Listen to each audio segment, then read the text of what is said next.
Police officers of Reddit, who's the smartest criminal you've ever encountered?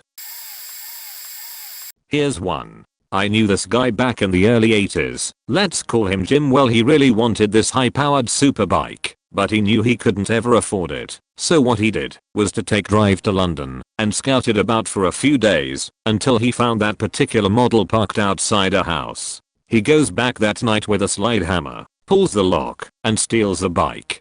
He gets it home, puts it in his garage, and completely strips it, so that the only thing left is the frame and the bottom half of the engine, which he drags into the weeds at the bottom of his garden. Then he pours fuel over it and burns it a bit. A few weeks pass, and weeds have started growing over it. It's at that point he calls the cops and reports that someone had dumped a bike frame in his garden.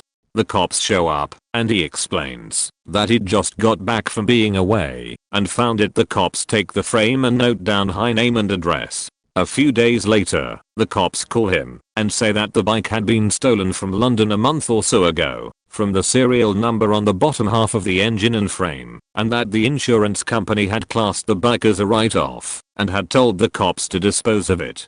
Now, because the frame was found in his garden and the insurance company didn't want it, the cops were duty bound to ask him if he wanted to keep it or if they should throw it. So he tells them that he'd always wanted to build a bike. He gets the frame back from them, repaints it, then puts it all back together and re-registers it as a Q-Reg, stolen and recovered. I forgot to call him Jim, didn't I? Edit, / to all the people asking if I'm Jim. No, I'm not. I knew him well though. We went to school together, and he lived a few doors down from me. I had my own group of friends, and occasionally when out at the pub, we would bump into him, and he'd tell us of his exploits without a care in the world. As far as that bike goes, he proudly told a few people about it, but you know, we don't grass. He crashed the bike a few months later and was injured, but I can't remember how. He was pretty much a career criminal the last time I saw him, and ended up in jail for a while. While many regard him as scum, I always felt bad for him. Both his parents died before he was 12, and he was in and out of care homes for years. Out of his 4 brothers, one was murdered, the other died of an asthma attack, and another committed suicide. He could never hold down a job, and also suffered from depression. The bloke had a shit life. It's been more than 25 years since I saw him last, and I often wonder how he's doing. Edit 2. Thanks for the gold, my man. Obligatory, not a cop, but close on. 20 years ago now, a guy on Australia's Gold Coast got away with a bank robbery in broad daylight. He cased the bank for a while and discovered a pattern of the bank manager arriving about 30 minutes before anyone else each morning, where he would leave the front doors unlocked so staff could help themselves in without a key, or needing to wait for the boss to come and let them in.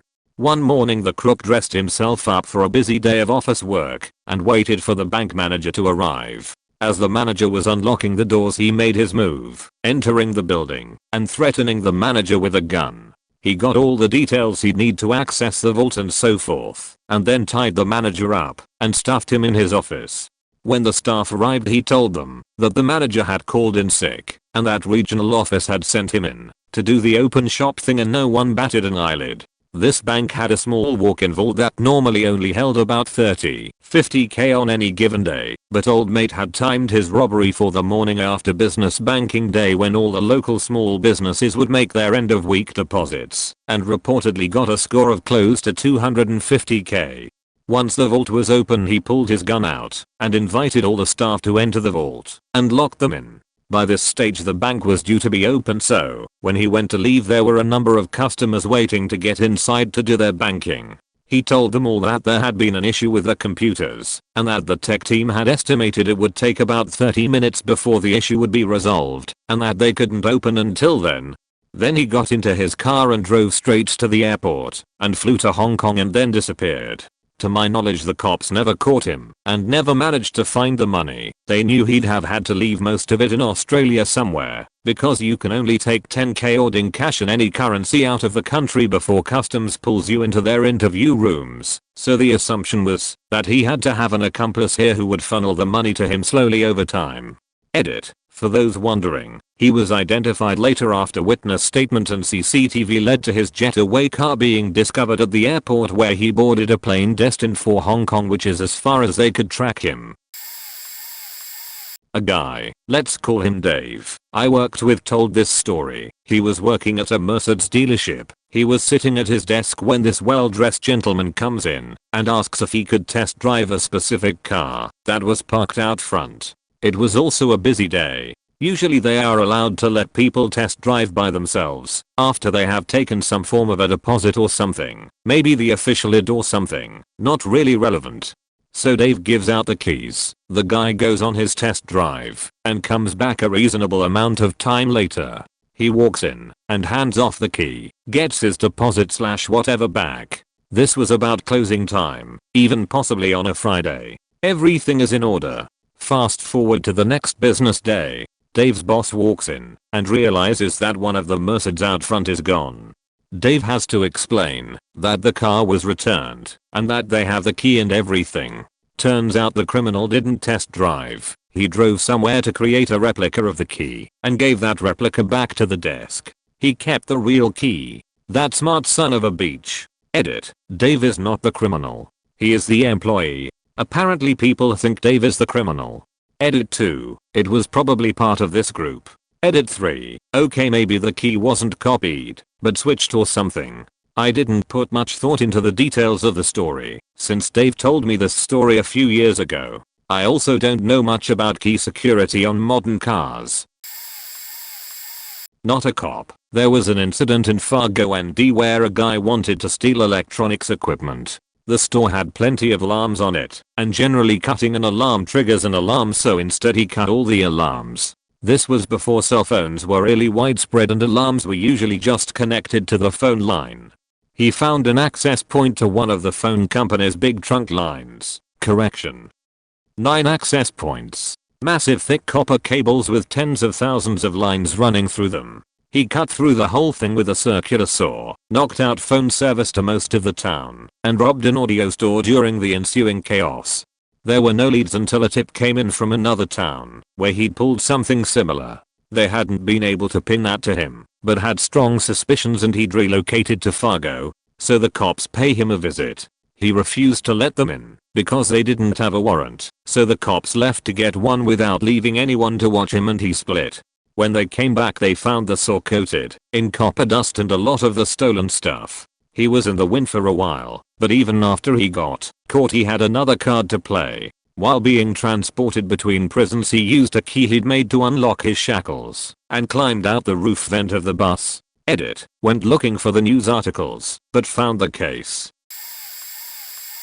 You noticed that the bank vault had put its safety deposit boxes in a way that there was a space at the 90-degree point, that wall meets wall. He times it on a Friday and climbed and hid in that spot. He had actually rented out a box which he put in a clock which alarms violently to see if there are sound sensors in the vault. Waited outside. Nothing. Employees closed the vault with him inside. He has the whole weekend and gets to knocking the locks out with a hammer one at a time and stole everything. He then replaced the locks back to look like they are not tampered with and jumped back into the spot. Monday morning the vault is open. Turns out bank was doing renovations. He picked that day, throws on a worker's jacket and literally walks out the bank. Employees did not notice till the first person who came to open his safety deposit box. The lock fell in. They could not identify who did it, and he would have got away with it save his big mouth.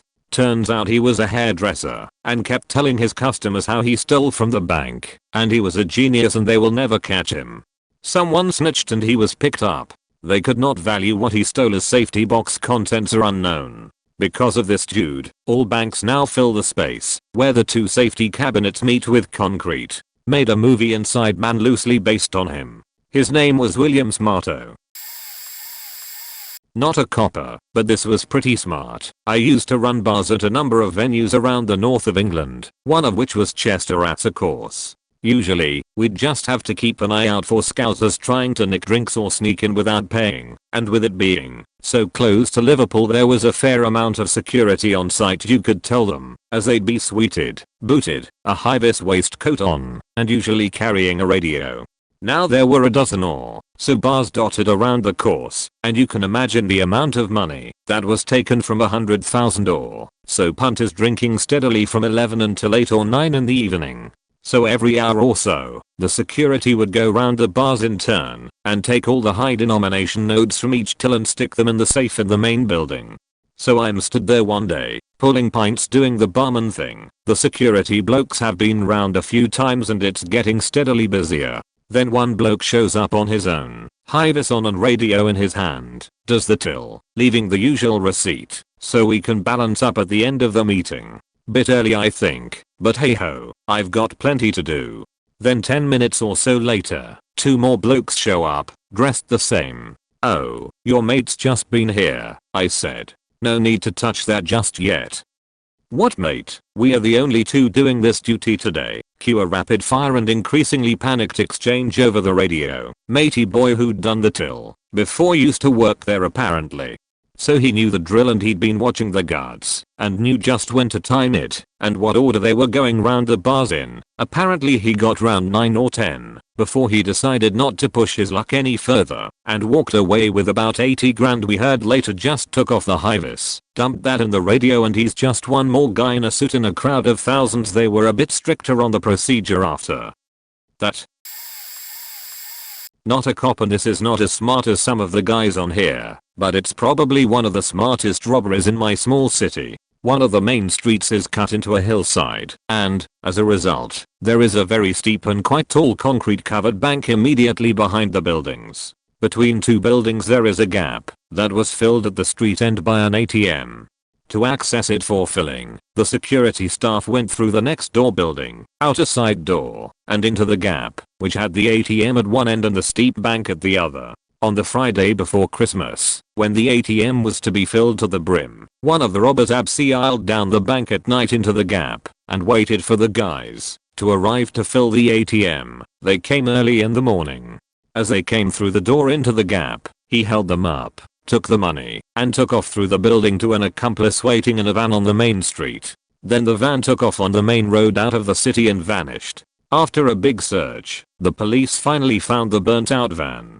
Turned out the gang had driven it up a gorge road and had 2 other accomplices in cars at the top and bottom of the gorge who simultaneously drove really slowly into the gorge and held up the traffic so that no one was there to see them when they turned off down an access road into some bush. They ended up being caught because one of the gang was a former employee of the security company.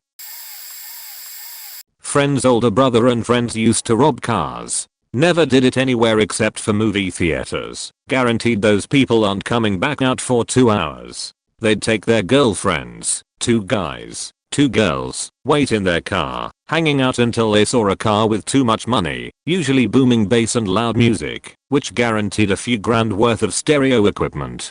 They'd wait until the driver went in, give it another 30 minutes just to be safe, all walk over together, and use a center punch to knock out the driver's window and push it into the seat in one piece. Immediately they'd open the doors and cut the alarm wires if there was an alarm going off and just start hanging out. Even if someone in the lot noticed the alarm and turned to look, they just saw 2 guys and 2 girls near a car with the doors open, looking like the driver was a dumbass who forgot to shut off his alarm, which was confirmed when it went off in a few seconds. Then they'd proceed to just clean out the car. Usually amps, subs, speakers, etc. right in broad daylight. With 4 of them it just looked like some guys working on their stereo. They'd close the doors and then leave. They did this for a year or 2 before eventually getting caught because a father was waiting for his kids to come out and saw the entire process happen. They did sometime. It was one of the smartest, stupidest things I'd ever heard about. I used to work at Chase Bank. At the time, upper management demanded that we bankers work the lobby, meaning we would grab people from the teller line and help them do their transactions. But it was just an excuse to try to get new accounts, credit cards, etc. This particular day, it's midday, and it is super busy, and one of us, the female bankers, got up to grab somebody from the line. She asks the man if he needs help, and he responds in Spanish. He says that he is okay with waiting, but she insists that he comes with her, so he follows. He sat down at her desk and handed her his note that said he had a bomb and that he was robbing the place. She looked at him and said, "Oh, you got to get in line for this." The guy did exactly as she told him. She went and told the manager on the teller side what was going on. He called the man over and opened up a window specifically for him. She went to the bathroom to go hyperventilate. The manager proceeded to give the bank robber somewhere in the neighborhood of $10,000. The guy left and ran a few blocks down where we assumed the getaway car was. Nobody knew what was going on. The phone started ringing and I picked it up. "This is Chase Corporate Security. We just received an alarm from your branch. Is everything okay?" Hahaha, okay. That's funny. You got me. Who is TH? Just then I look up and start seeing a lot of commotion. A manager is locking doors. People are shuffling around quickly. You know what? I think something did happen. I put them on hold and asked the manager and he confirmed we were robbed. He then took the call. A week later, a similar situation happened at a bank down the street. This was just as they were opening. They had a different type on entrance. Double doors on the main street, a foyer and double doors into the branch. The robber goes in the main street in trance, walks through the foyer, and realizes the doors to enter the branch were locked. He knocks, someone walks over, and he slips them the note, again stating he has a bomb. The employee read the note and was able to lock the street in trance from inside, effectively locking this dude in the foyer. The employees all hustle out the back, the cops are called, and he's arrested without incident. He isn't the same guy who robbed us, but the MO is the same. Spanish speaking with a perfectly crafted note in English. So the cops asked him where he got the note, and he said that some guys picked him up at a labor site and told him that he would make $1,000 just for dropping off this note. Then because he didn't speak English he didn't know what the note said. I don't know if they ever hit another bank or if they were ever caught, but that has always stuck out to me as one of the smartest crimes. They are picking up somebody who is completely unassuming and who doesn't know them whatsoever. They are giving him vague instructions with a note that he cannot understand. And I'm sure once the transaction is complete, they are dropping him off at the labor site and moving on with their lives. Not police, but corrections. The smartest prisoner I've encountered was also the only legitimate psychopath I've known. Young, charming, attractive and bordering genius levels when it came to law. Some people waste time while locked up. She didn't. Every night was spent studying law books religiously. For those unaware, US inmates are granted access to a law library to work their cases. In the course of a couple years, she ditched her personal lawyer and started representing herself successfully, writing motions, appeals, and making a killing doing the same for other inmates. If there was a technicality to be found, she found it. I imagine these are the kind of folks that end up corporate lawyers. While incarcerated, she always had a steady stream of drugs, even while in isolation, primarily cocaine. She'd instigate officers and inmates alike, create a situation then bring a case. You had to document everything with this girl. When you're accused of misconduct and cannot prove beyond any doubt otherwise, you become a liability. Several good officers were terminated during her stay. Requests to transfer her to other detention centers in the state were denied as no one was willing to take her. She ended up successfully dodging prison and being sent to a drug treatment center. Prolonged cocaine use took its toll and she had a massive stroke in her mid-20s, leaving her partially paralyzed. That didn't stop her though. During an altercation, she got out of her wheelchair, picked it up, and beat another prisoner nearly to death with it. That's been years ago, and I have no idea whatever happened to her as I left that line of work. TLDR, American Psycho meets Lockup. Not a Leo, here's some memorable retail ones. Best Buy got robbed by people cutting through the ceiling and dropping down from there lifting electronics out the roof like Mission Impossible. No one was caught. Music retail chain would take deposits on upcoming releases then would call you when it'd arrive and hold it for you under your name. The thing is that even when you'd call and talk to the people they may never come in for their item. So a store manager gets the brilliant idea to come in early to work and use the deposits to buy gift cards for themselves. POS, point of sale, systems were so awful at the time that using a gift certificate deposits to buy a single gift certificate didn't flag the system. District manager is supposed to come in and audit our receipts, but he never did hers, assuming because she was a favorite. One day an assistant manager shows up 5 minutes early to work, sees that there's some sort of transactions on the receipt roll of a register, but the store isn't opened yet. Waits till manager leaves for day and pulls the receipt roll. Catches it. Music retail chain, different location. Full-time employee and union member working at location for upwards of 15 years. Very antisocial and bad at customer service, so they use him for all truck operations. Opening deliveries, setting things up to be stocked by other employees. This guy was awful to everyone, but he always volunteers to take out all the store's garbage, which is a sheet job that anyone could do. I get suspicious and get the opportunity to follow him out by another entrance while he takes out the garbage. One time, I see him head to the dumpster and then remove 3 giant industrial black garbage bags out of the trash. We are talking like 2.5 times the largest leaf bags for lawns. I wait till he gets to his car, then yell his name. "Yo Candy, bring me those bags." He starts stuttering. "Snake, it's not what you think." I open the first bag. It's completely full of the hottest and latest DVDs, CD''S and video games. This dude had been robbing the store blind for years. I suspended him on the spot and tell him loss prevention will contact him. Typically the thief doesn't respond to loss prevention's attempts to contact, and after 3 days you fire them for job abandonment. Same sheet. EDM who missed the thief manager's deposit scam from above gets a hard on to get this guy. Lets the guy finally schedule a loss prevention interview 3 weeks later. Candy brings a lawyer, says I didn't do anything, manager's word against mine. They bring him back and pay him back pay for time suspended. Candy begins calling loss prevention on the daily to complain I'm a thief. I make sure every customer on earth that walks in he has to personally help, which ends up finally driving him to quit. Best Buy again. Customer service counter worker, where they do returns, waits till any big box item reaches the maximum date of a price adjustment. Then price adjusts the item, refunding the difference as cash and leaving it in the register. They had to memorize which transactions and correlate the sales flyers and the numbers and scarce. Loss prevention couldn't figure out how the worker was getting the cash out of the register though, because there were no cameras that captured them ever getting it out of the register. See if you can guess how. I have my own ideas. Music retail chain. A worker I refused to hire who was related to another manager was hired while I ran a different store location for 4th quarter.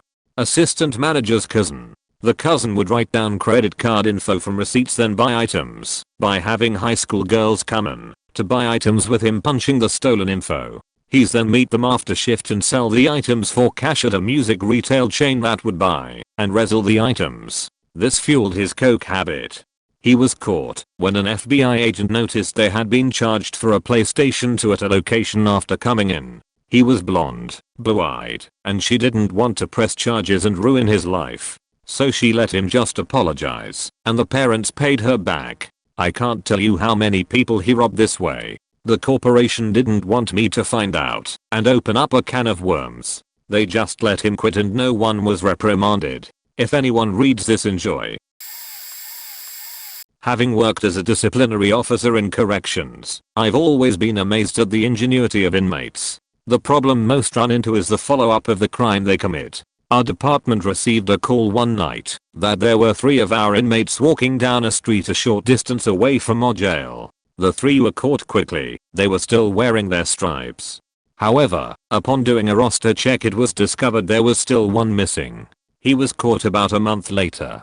So, the ingenuity was more in how they escaped. They were housed in one of our maximum security tiers. After lockdown, there is really only one way out of the cell. There is a very narrow window in each cell overlooking the yard. This was never really seen as a viable escape risk, as they were so narrow one would have to be really skinny to even attempt to try to squeeze through. Due to lack of staffing, our guard tower stayed unmanned, so they took note of that. They spent a year losing weight and observing the officers that worked the tier, taking note of which ones were lax in their duties. They loosened one of the windows, and when they finally reached a weight where they could all fit through, they took their opportunity. The officer on duty that night was so lax he didn't notice that 4 men entered a 2-man cell at lockdown. Not just that, he didn't do a roster check at lockdown. So they got out and used a mattress to climb over the razor wire. The problem is they didn't have a good strategy for after they escaped. The one that was out the longest was probably the smartest, as he decided to part ways with the three who felt like it was a good idea to walk on a street in their prison stripes. But he had no real plan either. He spent his time living in people's fishing camps when they weren't around. He was caught when one of the campers surprised him and called the department, who was able to locate him shortly thereafter. Not police officer, but worked in the county jail. We had just started up a partnership with ICE to help deport illegal immigrants that had been arrested. Yes, the controversial 287G program. Save your feelings on that program and enjoy the tale. Guy gets arrested for public intoxication. He's Canadian, and his flight back to Canada leaves that night. His mom was on the flight or at the airport when he got arrested and couldn't bail him out. He happened to be booked in prior to midnight of the day we officially began enforcing the deportation stuff, so kind of perfect timing, right? His mom said she would either pay his bail or his trip home, not both. Guy is bummed, no idea how he's going to get out or go back home. I'm working the block he's in. He sees the immigration detainees, starts asking about them. A light bulb goes off in his mind. He calls his mom, gets her to post his bail, and was out later that day. I'm working in booking the next evening, and looky there, the Canuck is back. Highly intoxicated and ranting about how he's overstayed his visa and is here illegally and demands to be deported as soon as possible. He left jail, went and got hammered, and just made a night of trying to get arrested. Ironically, he said it took more effort to try to get arrested the second time than when he got arrested the first time. I think what finally got him the second time was that we or something, like he was banging uglies in public with the woman he was arrested with. So, took a bit longer, but he had a fun weekend and got a free trip back to Canada courtesy of the US. Edit, this was 10 years ago. It likely wasn't a visa violation, as I was corrected below. I can't recall specifics, but know he utilized the program to get a free trip to his home country through a night or two of debauchery. Not a cop, but my favorite bank robbery is easily Bank of America robbed by Anthony Curcio. TLDR, dude steal $400k plus from a Bank of America with only a can of pepper spray, escapes via in a tub, using a small army of Craigslist day workers as decoys. The story goes like this. For 3 months, Curcio observed a Brinks armored car make its deliveries to the Bank of America branch in Monroe, Washington. He took notes of the schedule, diagrammed locations of the bank's cameras, and noted the armored car's blind spots. He also estimated how much money was being transferred to the bank and how much was being removed via ATMs. He decided on using a local creek to escape and created a cable pulley system to quickly pull himself and large bags of cash upstream in the creek using a connected canvas wrapped in a tube.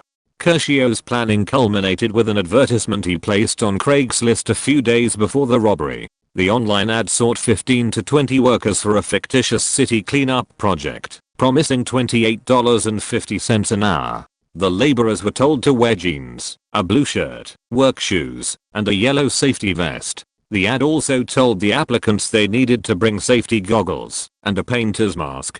The ad directed them to meet in the Bank of America parking lot at the exact time Curcio planned to rob the armored car. On September 30th, 2008, Curcio, dressed identically to his decoy applicants, pretended to work the grounds near the bank. He pepper sprayed the Brinks armored car guard who was pushing a dolly loaded with money into the bank. Curcio grabbed 2 bags of money, containing more than $400,000, and ran toward the creek. Meanwhile, police arrived to find the bank's parking lot filled with men matching the robber's description. I'm going to relate one I heard from FinJD. John from the Offbeat Oregon History podcast around 1850 or so. There was a small boomtown built on top of an ear cliff, about a mile long and 100 feet or so high. The only way up or down was a narrow footpath that ran diagonally up it. A thief barges in on a poker game late one night, bandana over his face and 2 6-shooters drawn, just like in the movies. Stick 'em up, they stuck 'em up.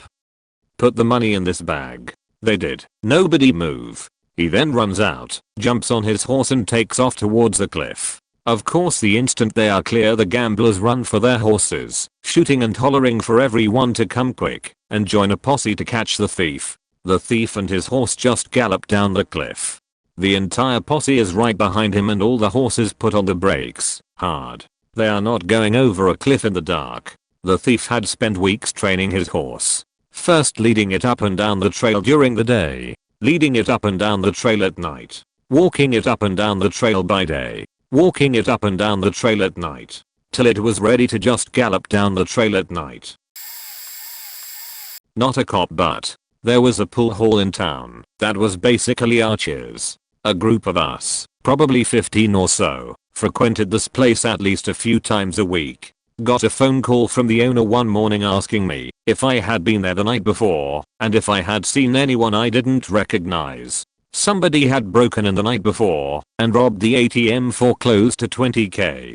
The culprit or culprits had opened up a fire exit door in the back corner of the hall, a door that could only be opened from the inside, which was one of the only places in a blind spot for the cameras. It used to be a bowling alley, so it had a strange layout in the back, and put duct tape across the striker, so the door wouldn't latch shut.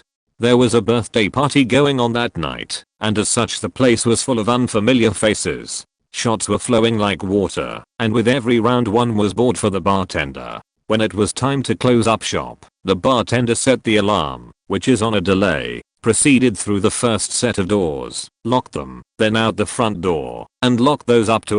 Unfortunately, because the fire exit door wasn't latched, the alarm didn't engage after the delay. Whoever set this up came back an hour later, as per the security camera on the inside, used a screwdriver to pry open the unlatched fire exit, and had a good 3 hours to pry open the ATM. At one point they took a fire axe to the money box and leave out the same way they came in, without setting off the alarm. Poor bartender from the night before was the one to discover all of this when she opened the place up at 10 AM the next day. They never caught the person or persons and had to file an insurance claim. Surprisingly, he didn't fire the bartender. The place was sold a few months later and is now a medical clinic. R.I.P. Doolies. Not a cop. Back in the 90s I worked for a boffer branch in a very wealthy community. It always held at least $250K in the safe, and often upwards of $1M plus. Many citizens with large businesses banked there, and many state agencies also brought in massive cash deposits from state parks and so forth. This branch was also somewhat isolated from surrounding areas, with only one road into and out of town, which theoretically made a bank robbery difficult, because the cops could easily block the exit route. Anyway, the manager told me of a story of a previous robbery. Apparently some guy had found out the names and home addresses of the branch manager, teller manager, and merchant teller, head teller. He went to their homes and took photos of the homes. He also followed other family members to find where they worked and went to school. Presumably this was over a long course of time. One day he showed up at the branch dressed in coveralls and with a large mechanic's toolbox on a cart and went over to the branch manager. Basically, he looked like he was there to fix something. He sat down and pulled out a folder with a brief letter on it stating this was a robbery and photos of the homes and family members and their schedule, where they were. He threatened to have his accomplices injure them if the robber did not call the accomplice every 15 minutes, with an obvious connection to not setting off the alarm. The manager called over the teller manager and merchant tellers and explained what was going on. They all went into the safe and he loaded his cart with plastic wrapped cash bricks, no marked bills, which were stupidly arranged back then. There was a small bundle of various bills and that was it, and obviously no exploding die packs. He then wheeled it out, loaded it into a truck, and drove away. Police found the truck a few days later, and it was stolen but now empty. Total haul was $1.2 million. As far as I know he was never caught. Okay, not a cop, but I got scammed big time. Now this was damn nearly 20 years ago, so forgive the naive nature. I owned a big hot tub operation in the UK. Guy calls going nuts. He is a project manager on a big job for a high-end demanding customer. My asshole competitor has screwed up for the second time and not delivered his client's hot tub on time, citing shipping delays. His customer is gonna flip out. The deck is ready, his guys are on site, and he needs a 7-foot hot tub and is willing to pay if it can be delivered today. Of course I can't deliver it today, I'm 2 weeks out for a delivery slot. He pleads and begs, but I can't make it happen. He asks how hard is it to move, and lots of logistical questions about the ground prep and electrical requirements. Seems so legit. He says he does like 20 or so euros a year and has so pissed off with the other company that I'm gonna get all his business. After again and again trying to tell him to fuck off cause I can't help him, he says shit, my cousin lives near you, can I get him to pick it up? Now in 2019 I would laugh, but then it was the norm. This asshole was smooth. I say sure, as long as it's paid for. Hes like, man, I'm 2 hours away, I can't get there to pay, but I can give you a credit card now. I'm leery and insist his driver gives us his license and photograph it. It all goes fine, and he calls back a month later. He is doing a big job on a new build in a small cul-de-sac for 5 hot tubs. Gives me a couple cards to process and says he can handle delivery cause the first one was so easy. I tell him same DL, in those days you just took ID and it was good. Get a charge back a month later. Cards stolen, plates not matched to vehicles, licenses fakes. Took a hit for 40k pounds sterling, which at the time was damn near 60k USD. Almost killed me. The guy got caught, but his plan was still pretty brilliant. He wanted to rob a bank next to a river that ran through a forest. The day before the heist, he put a help wanted ad on Craigslist for painters at a higher than normal pay rate. He said he needed a lot of people, so just show up at the bank parking lot at 10 AM wearing white painter's clothes with a hood, a respirator, and goggles. The night before he'd tied a rubber raft under a bridge near the bank's parking lot. In the raft, he'd stashed a change of clothes and the keys to the getaway car that was parked downriver. On the day of the robbery, everything goes perfectly. He put on his painter disguise, got the money, and made his escape down the river after changing back into street clothes. When the police show up, they're faced with dozens of people dressed exactly like the robber, all of whom have no idea what's going on and none of whom have the money. Then a homeless guy walked out of the bushes. He thought it was weird seeing a guy in painters run under a bridge, change clothes and float away in a rubber raft with 2 large bags. He was able to give the police a detailed enough description of the robber and his getaway method that he was captured soon after. So, if you live in the Northwest and you're annoyed by the sizable homeless population, know that there's at least one person out there who dislikes them way more than you do. My dad was a cop, so while not knowing all the tricks of the trade, I definitely understood the mindset. This occurred back in the 90s, edited for format, and TLDR I incriminated myself in order to have a cop perjure himself on the stand, just in order to make myself look like a better person than that cop. I went out partying with friends after work one night, made it a pretty late night, and closed the bars at 2 AM. The problem was that I was 60 miles from home, give or take. Being young, stupid, and fearless, I decided to go ahead and drive home. I wasn't completely smashed, but in retrospect I absolutely shouldn't have been driving. The alcohol plus 12-hour workday was not a good combination. So I made it approximately 50 miles back towards home, taking 2-lane and country roads the entire time. The one small stretch of 2-lane highway I pull on of course has a state trooper sitting in the dark waiting for people to drive by. I swerved a bit and was honest to the trooper about it because I was literally driving with my knee while trying to simultaneously light a cigarette with one hand and was digging on the radio with the other. However, I didn't cross the center line as he stated in his report. Nonetheless, I was pulled over. I was polite, exited the car when asked, attempted his roadside field sobriety tests, and was promptly placed under arrest for DUI. Now, most people at this point would think they were faked. However, remember that I said I understood the mindset of the cop.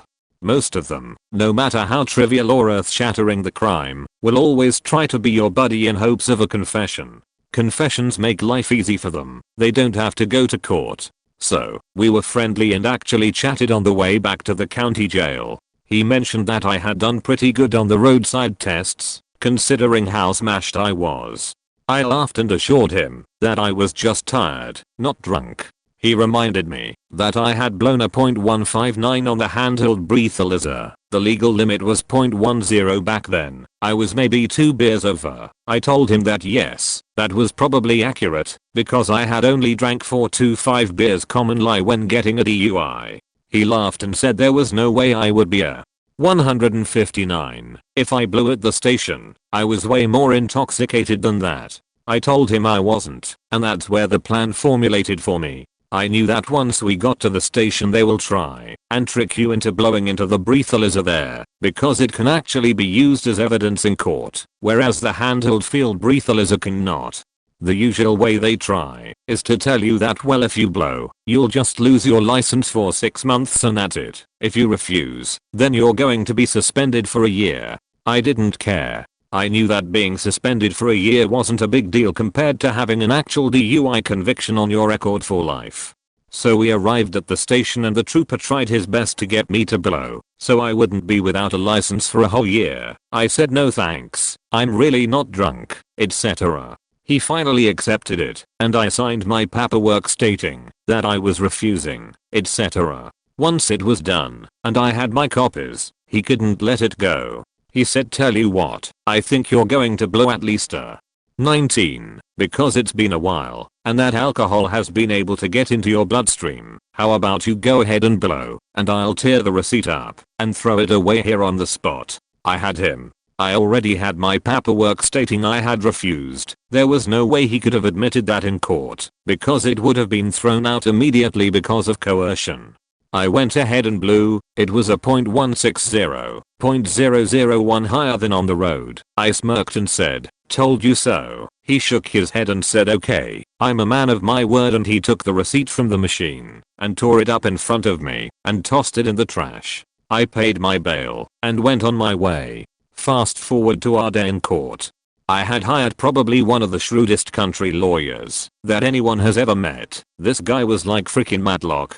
He has the trooper attempt the heel to toe sobriety test to show the jury how it should properly be done. The trooper, having rubber soles with tread on his shoes, did not fare well on carpet and nearly fell, having to grab onto the juror's box to keep his balance when trying to turn around.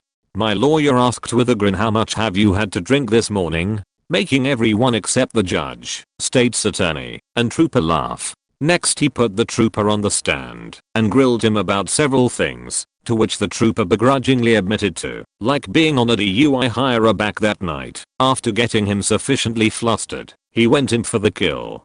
He asked the trooper bluntly, have you ever destroyed criminal evidence in a case? Of course the trooper said he absolutely hadn't. He was a man of integrity. So my lawyer asked him why he had destroyed the breathalyzer receipt proving my guilt. Troop said he didn't know what he was referring to. Lawyer said let's get the video footage from the jail and the jail deputy that was on duty that night here to testify. After a recess, the footage had unfortunately been taped over and the deputy was on vacation that week. Lawyer puts me on the stand, flat out asks me what happened. I responded from start to finish. He asked me what I blew at the jail. I said a .160. Judge then immediately tells the court reporter to strike that from the record and instructs jury to disregard any commentary or questioning from the previous 10 minutes. I literally incriminated myself without actually pleading guilty, just to catch a trooper in the act of destroying evidence that would have convicted me, just to catch the trooper in a lie. No matter what the judge told the jury, their minds were made up. I was a good kid, worked hard, loved mom and dad. The trooper was a lying bastard just out to ruin my life and had perjured himself on the stand to save his own ass. They were out for less than 15 minutes and came back with a not guilty verdict. Jury nullification at its best. Not a police officer, but a deceased friend was a genius criminal. In the 80s he used to steal high-value sports cars, but would specifically target Porsche 911s. There was a chop shop that he went into agreement with to deliver them the cars, and they would pay X amount per model. 911s brought him the highest dollar, especially if they had the keys with it. He went out and bought an old tow truck and made up some fake logo and company name that he painted on the sides of the truck to make it look like a legitimate fleet rig. He managed to get a copy of an invoice for a warranty repair job on a Porsche 911 from a Porsche dealership. He meticulously removed any identifying information about the vehicle or owner, and made dozens of copies of just the template with the dealership letterhead, logo, etc. He would find the car that he wanted to steal and wait for it to be driven somewhere the owner would be away for a half hour or so. He'd dress in coveralls and look and try to fit the job as best as possible. Just drive right up to the car, load it on the tow truck, and take off. 90% of the time nobody said anything or looked at him twice, probably just figured it was a repo. This was before internet or smartphones, so most people didn't know the company painted on the sides of the truck didn't exist. Where he got smart was with the invoices though. When he did get hassled, he was prepared. See, he would scout the car ahead of time and get the VIN and any other information he could possibly get. He'd have all the information printed on the dealership invoice, so it looked like the car was supposed to have some minor warranty repairs done. He'd show whoever was asking and say he had a call to come pick it up. Nobody ever pressed him on the issue, so he got a bit more ballsy after a few successful lifts. He knew he could get more money if he had the keys, but no way to get the keys without the owner knowing.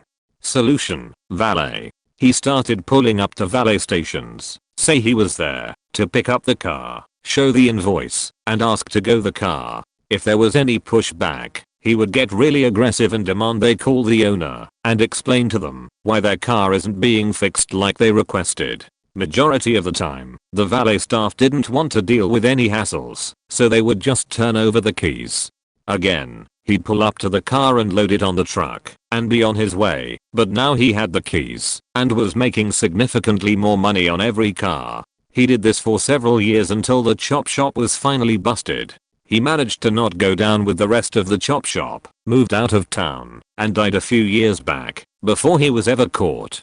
TLDR. Friend used to steal Porsche 911s in the 80s by starting a fake towing company and drafting a fake invoice for repairs. Found out he could trick valet staff into giving him the keys to cars and started stealing cars out of valet for significantly more money.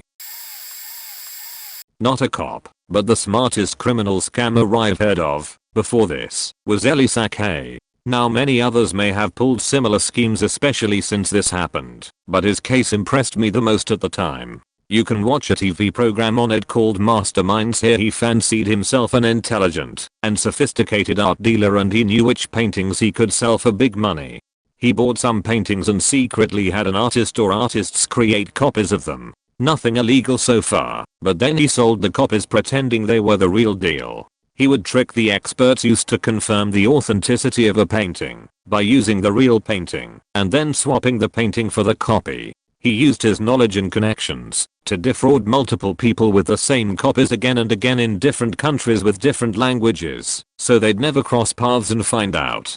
With this money he could live the high-end art dealer lifestyle and buy even more paintings and establish even better connections. He was eventually discovered. It was only a matter of time, I suppose, since with the internet the art world could become more connected than before, and he was carrying out frauds using more and more valuable and famous works of art. In the end he had secretly kept all the real paintings for himself because he truly did love them. Not a cop, but there is a good story about an old friend in a small town in Newfoundland. Small time stuff. There are big fines and penalties for breaking hunting laws. He used to fish illegally and catch lobsters out of season, and the game police were always trying to catch him, but they never could. One officer in particular was very keen on busting him. Well, one day, that particular officer caught up with him in the bay, and he had a few lobsters in his boat that he was not supposed to have. Well, the game officer was beaming. "I've got you now," was about what he said. My buddy, being the smartest, says, "What are you talking about?" The gaming cop says, "You've caught these lobsters. It's not season. You're going to get fined. We can seize your boat," and so on. So on the spot, my buddy says, "You're mistaking. I didn't catch these lobsters. They are my pets. They travel around with me all the time."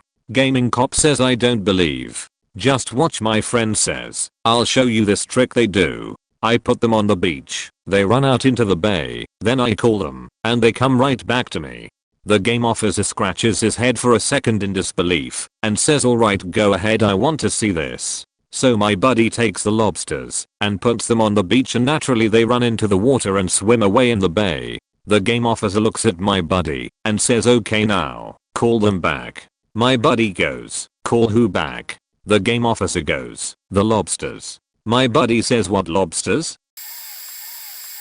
Not a cop, but saw this incident from the cops and perps POV. Hanging at my great grandparents' old farmhouse when I was quite young. The house was situated atop a hill with mostly open fields around. My teenage cousins and their friends were out on dirt bikes and likely up to no good, being the rowdy hillbillies that they were. My great grandmother, 85ish, and I were doing something or other in the yard when we hear the bikes coming towards us in the distance, but out of sight. What we do see, however, is a few squad cars barreling up the county road in cloud of dust. She uttered something indicating she recognized the connection between the two parties approaching. She quickly handed me an armload of fishing poles from the porch and told me to head for the pond out back. "Your cousins are idiots, but they are pretty smart too. They'll dump their bikes in the weeds on the other side of the dam. Just give them the poles and tell them to take their shirts off." Grandma said so. The boys dropped their bikes exactly like she said and came running towards the house. I followed Grandma's instructions and the boys obliged. She met the cops in the driveway, presumably lying for the miscreants and buying them a touch of time. A minute or two later, the cops came around the corner of the house to find the group of us fishing. The deputy, whom my family knew, was cursing up a storm and foaming at the mouth. "I know it was you little sheets. Where's the faking bikes?" and so on. As far as my 7 to 8-year-old judgment went, my cousins played it pretty cool and denied everything.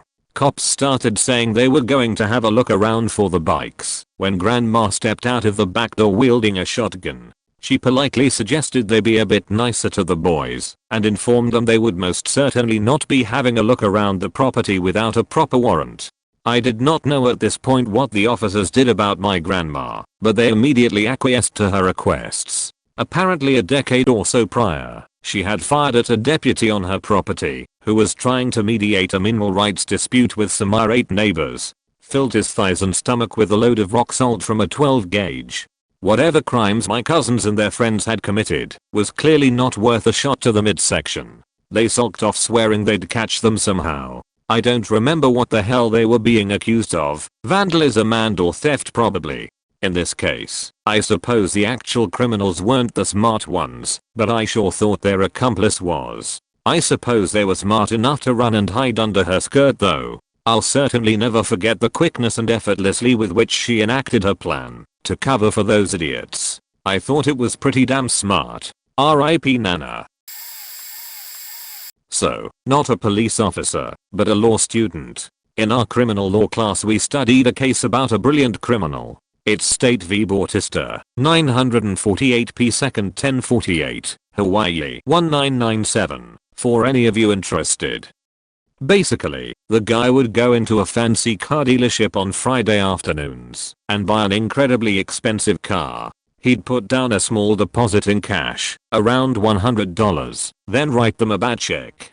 He knew that the check wouldn't bounce until Monday or Tuesday. When they called the next week saying his check had bounced, he would apologize and return the car. Basically, he would get a fancy car to party in all weekend, then return it, all for $100. This happened repeatedly at different dealerships until they finally arrested him and tried to bring charges against him for theft, both for the theft of the car and the decrease in value of the car for taking it off the lot. Well, here's where it moves from clever to brilliant. See, in order to successfully charge someone with theft, the defendant needed the intent to permanently deprive someone of the property. This guy intended to return the car the following Monday. So guess what? They couldn't convict him for theft of the car. He didn't have the mens rea for theft. But the car still lost value from going off the lot, right? They could charge him with that. Well, the court basically said, look, you have no actual evidence that the car decreased in value. Car dealerships like to rip people off all the time. You could probably sell that car for the same value. It was just gone 2 days, and no damage was done to it. Guy got off scot-free. TLDR, brilliant criminal would write bad checks for a fancy car, party with it all weekend, then return the car the instant the check bounced. Due to how criminal codes are written, he couldn't be charged with theft. Not an officer, but the criminal was a friend of mine. He'd come out of juvie for breaking and entering with theft. First day out and back in school he was smug as fuck. Because he couldn't do his GCSEs, the school sent him to the local college a few times a week to start a BTEC. So first day in college this guy had stolen money out of everyone's coat that were hanging outside the canteen. He racked up a decent 300 GBP. So this little cuck with his new bag of tricks went into town and bought a brand new wallet. Picked up a few business cards, taxi cards, library card with no name on etc. He proceeded to trash the cards. Mud, drink on them etc. He changed some of the notes to coins and put the filthy ones in. He wrote £1,000 on some of the 10s and 20. Businesses do that here. He put 3/4 of the stolen money in said wallet. To top it off he put it in the mud and proceeded to walk over it a few times. Why did he do all this you ask? Because he took the wallet in its battered old condition to the local police station and handed it in, saying he found it on the path alongside the river to the college. By this point the missing money would have been reported, but even if they put 2 and 2 together the missing amounts wouldn't have been what was in the wallet. How did he caught you might ask? He boasted about it to about 70 people in our final year during lunch. Besides that would have gotten away with it and actually had the balls/locks to claim it back from the police a month later. Not for kids or possibly work/school. In a different life I was a correctional sergeant in lockup of mental health unit. There was an inmate who was gay and forced to deny it because of the homophobia in the system, even though so many of them engage in homoerotic activity. This guy had a terrible childhood living in a closet and being shamed from a drug-addled mother growing up. He ended up in an institution where he murdered an employee with a screwdriver to the neck a couple dozen times. All that being said, we are not talking about nice guys, we are talking about guys that played a smart hand. He fell in love with this new inmate and wanted to be his buddy. They don't have much to offer in that unit, but this crazy guy sent his peanut butter down to his new friend. They would be served peanut butter in a styrofoam cup with a lid like people use for coffee. This new guy sent back his magazines as a trade. A few months go by, and they have a lover's quarrel once new guy realizes crazy guy is in love with him lol. During the course of their argument he tells crazy guy how stupid he was this whole time because the cup of peanut butter was worth more than the old magazines, and he had gotten the best of him. Crazy guy says no, you definition got the best of me because I mixed my own nut butter in that cup of peanut butter before I sent it down to you. How did you like eating my cum for 3 months? Now that's gross, but it's pretty smart in a very crazy way. A young drug dealer had the sum of his money, $3,500, snagged in a large drug bust in St. Cloud MN in '92. There were 6 dealers involved, driving 4 vehicles. The 7th was an undercover police officer in a white Beretta. It was the height of the drug war, weed was the devil. On the way to the bust one of the cars broke down. The young dealer was asked to help get the broken one off the road. The others went ahead to the deal. The others would not be returning and were given 4 years. The young dealer had planned to move away from that shit town to go to college in Arizona. Now he had nothing and was trapped. The next day it was all over the local news. Police were looking for the remaining dealers at large. The young dealer had to get out point, so he borrowed $1,000 and drove to a Grateful Dead show at Soldier Field where he purchased 10 sheets of LSD for that 1,000 capable of turning into 7,000 in about 2 days. If he was caught it was life in prison for that much product. He returned to Street Cloud and was only able to sell half. The remaining 500 hits would still get life. That is when the aha moment happened. One of his childhood friends had been turned into an informant. Knowing the police would sacrifice a smaller quantity if they thought a larger bigger bust would happen after, he was confident they would do a deal. He called his former friend and offered the 500 hits at full price if he would agree to much larger quantity of 100 sheets on Friday, which was just 3 days away. He gave a meeting location with only one main way in and great visibility, so he could have to flush the drugs and waited. The informant met him and gave him the $3,500. He gave the informant the drugs and told him he will call him Thursday night with the location of the deal for the 10,000 doses.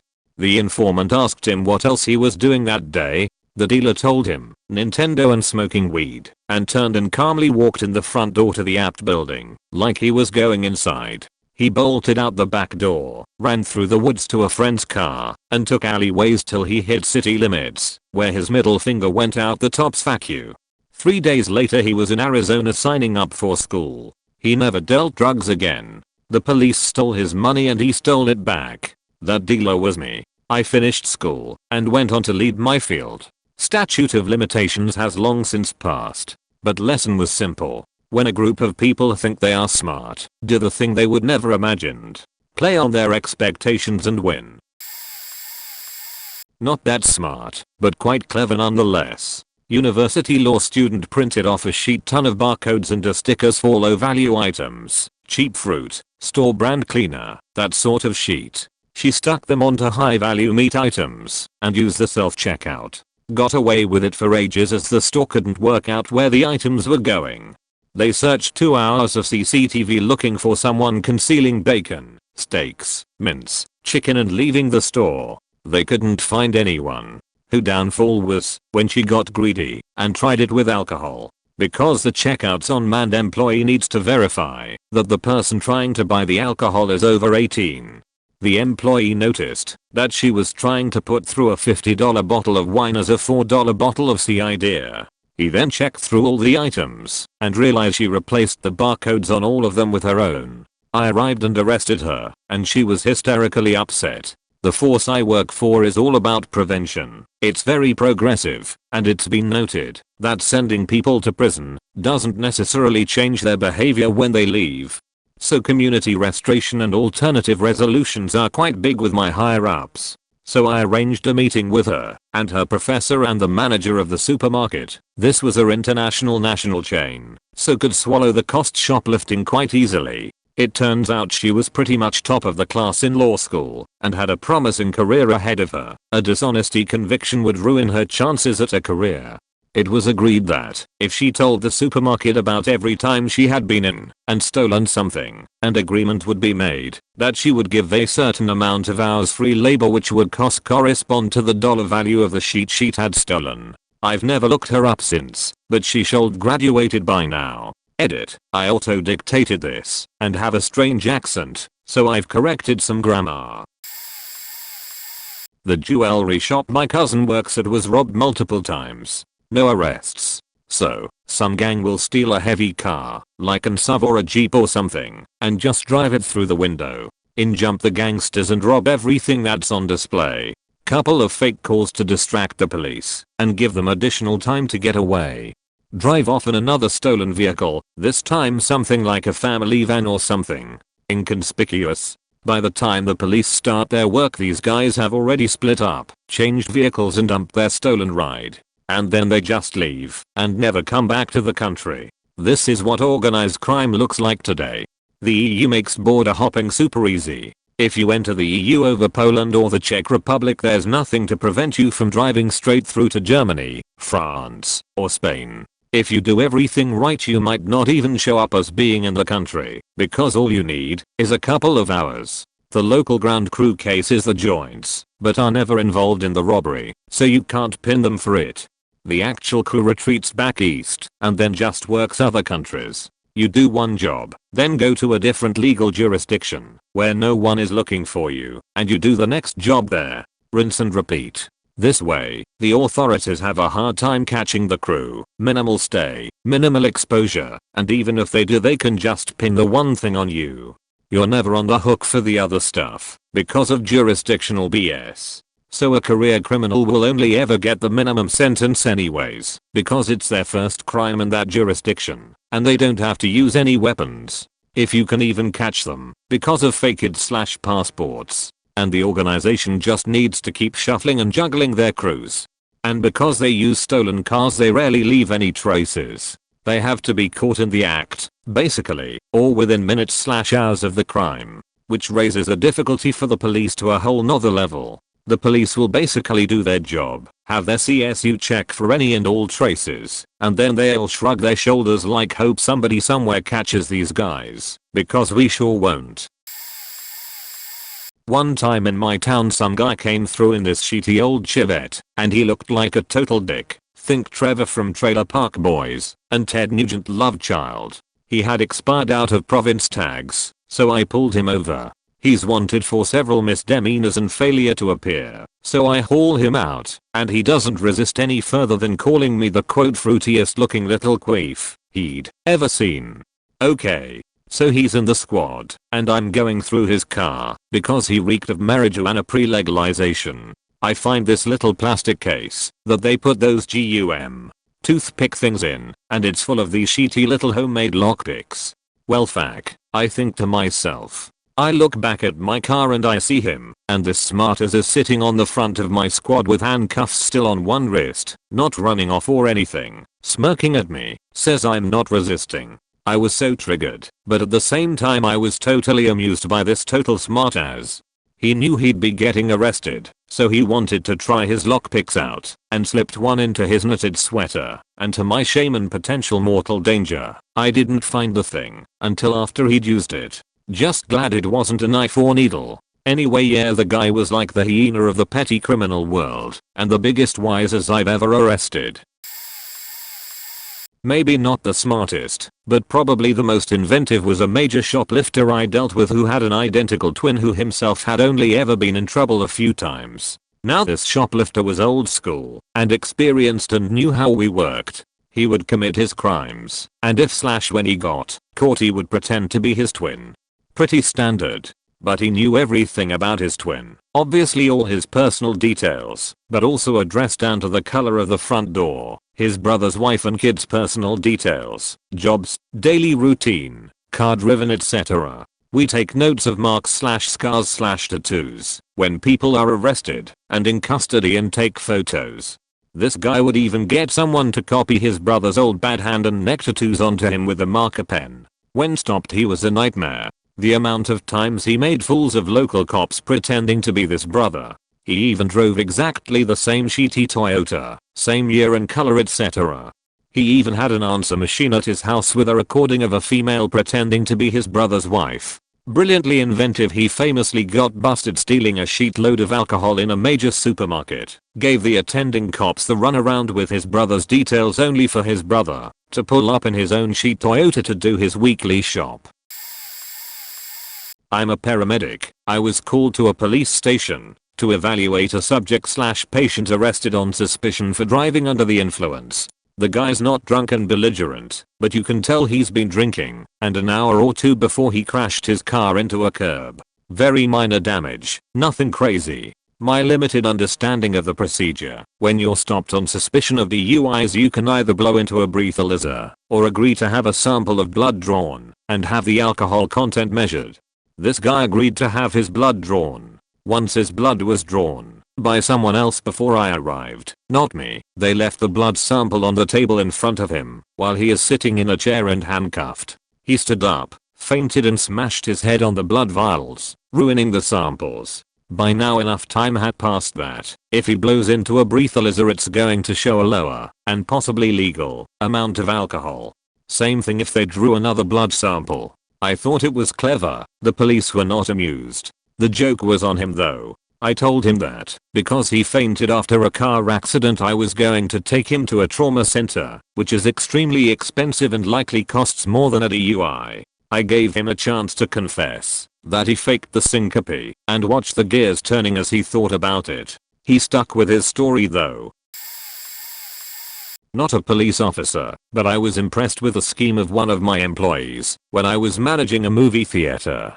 This guy would work the front box office on Friday and Saturday nights, and when adults would be paying in cash, he would tell them the price for adult tickets, which he knew, but on his computer he would charge them the amount for discounted tickets, military or senior.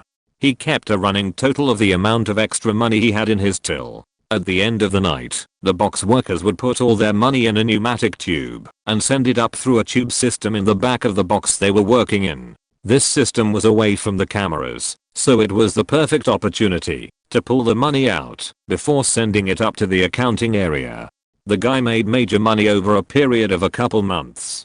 This was over 10 years ago, when movie theaters were always packed, and you had movies like Twilight, Harry Potter, Inception, The Hangover etc. bringing in a consistent stream of teens who would be given cash from their parents to buy tickets. He eventually shared the method with his dumber friend who caused several refunds because of his ineptitude. When you have a large amount of 17 to 18-year-olds getting refunds for tickets designated for people aged 62 and up, eyes start to look at everyone working box. The first guy still hadn't raised any flags, but the second guy was caught and did some good old-fashioned finger pointing. Corporate and a rep from the MPAA came, fired both guys, and went through report after report and hours of footage to determine how much money was stolen. They settled on a figure in the $5,000 for the first guy range, which he paid with no hassle, and he moved on with his life with little consequence. From our perspective, this led everyone to believe the real figure was much higher. To put in a little perspective, on average each box worker would see about 1,500 customers during a night shift. If 40% of those customers paid in cash, which was typical because of the teens, he was getting 600 cash transactions and pocketing about $3 in straight cash per transaction. So $1,800 for just one weekend night. And this went on for months. Soon after this, it was discovered many people around the country were doing this, so policy company-wide changed, and new implementations made this virtually impossible. But still, that 20-ish-year-old guy made high-class stripper money for a long time with minimal effort.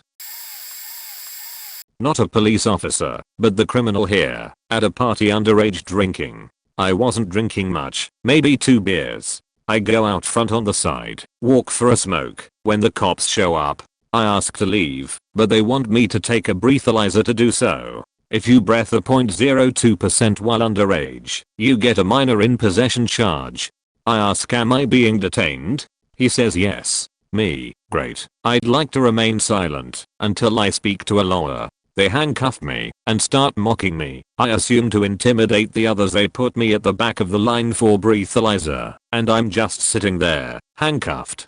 I gets to me, and they try to pressure me into taking the test. All my friends are doing the same, saying, dude, just do it. Stop being difficult. Bunch of cunts. The cops say they will charge me with refusal to blow. I explain that only applies in suspected drunk driving. In the state of Missouri, your body is considered a container and cops need a warrant or probable cause to search it. They have no reason to believe I'm not 21, no ID, and I was on the sidewalk, not in the house, so I wasn't at the party per se. They give me 24-hour hold, but all my friends got $100 charge and 12 hours of community service. I'm not a police officer, but my brother is, and he told me a story of this bank robber. The robber would go to the bank and watch through the windows every day. The police knew him and would ask what he was doing there, and he would just answer that he liked to watch on windows and buildings. No law against that, but would really watch the bank's chill and ways of doing things. And apparently, at the time, once a week the bank employees would count the contents of the vault. Because this takes a lot of time, and there is a time lock on the vault door, the workers would go to lunch with vault door still being open. One day, during the lunch break, the robber would go in and fill a bag with money and just drive away, the whole thing only taking about 5 minutes. After driving away, he would have another car somewhere, and he would leave the old car behind, making it harder for the police to find him. He had done this quite a few times, and some of those times he would get caught. Now, in Denmark there is a difference between theft and robbery. With a robbery, there needs to be a break of entry or a threat or the likes, and theft can maximum give 6 months of prison time. And because he just went inside and just took the money, it was considered theft and not robbery. He would then have stored the money away somewhere safe, do the 6 month, and collect his spoils after. Already posted one here about my brother and old roommate, but I'll post the other one I heard to cause it explains how they managed to get me a Dreamcast, a Gamma Boy, and PS2 1 year lol. So during the time the first Pokemon movie came out, where Burger King had those gold plated poke cards and the figures of the original general, my brother's friend offered him a part-time job to get a little more pocket change. So he took it up saying he could use the cash and knew I wanted the poke merchant he'd be able to get me the whole if he was working. Dude said why not. Well, one night a few months into the job his friend was closing. He went to our apartment after his shift one night. I was in the living room playing PS1 with him and roommate. He asked to talk to my brother privately. Suddenly he said he had to run an errand and would return shortly. Left me with his roommate and friend who played games with me. About an hour later we heard a clunk clunk clunk clunk. They both ran outside and helped my brother pull in a dolly with a safe on it. They set it on the table. I asked about it, but he said it was for his comic book collection in case of a fire or burglary, and not to worry about it. So as a child I didn't think much on it obviously. A few years back, when I asked him how he got money affording an apartment for us, since I lived with him as a kid, and how he got me all the game stuff, and took me on fun trips on a tight budget. Apparently the budget wasn't tight as he told me about the rental store scheme in another post on here, and the story about this safe. Apparently his friend from back came over that night to tell him he forgot to lock up that night and that if they wanted a quick buck that'd be their chance. So he donned a mask, gloves, covered his body. So was identified on cameras. He went to open the safe to take its contents, but realized if he was seen using the combo on camera feed no it must have been an employee. So he looked around, found a dolly for unloading the shipments in the back, and slid the safe on it. Since we lived around the block from the back he'd only have to wheel half a block in the middle of the night. They opened it, that when I went to bed, and his cut 10 grams. That's how my older brother made sure he was able to spoil me that Christmas as a kid. It's weird now cause we both older, married, have kids our own, and I just learning these things from him and his friends now I'm old enough. But as a kid he took real good care of me and taught me better. The local Walmart thief. He would walk in with his young son and girlfriend. One of them would go screw with a display that had all the cameras on it until the alarm went off. Employees reset alarm. A bit later, one of the others in the group do the same. Process repeats. Eventually the employees think the alarm is broken and disable the alarm for the night.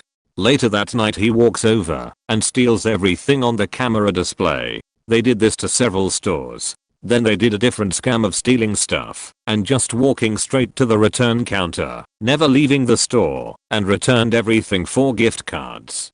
Next they figured out that after 11 PM one of the sets of doors entering the store were turned off. However, due to fire code, the doors had to be left unlocked, open 24 hours a day, so they would move all the cashiers closer to the other door, leaving the store with no one watching it. Fill up a shopping cart with TVs and computers, and then go to the doors that are turned off, give them a hard shove, and the will pop right open, and make the getaway.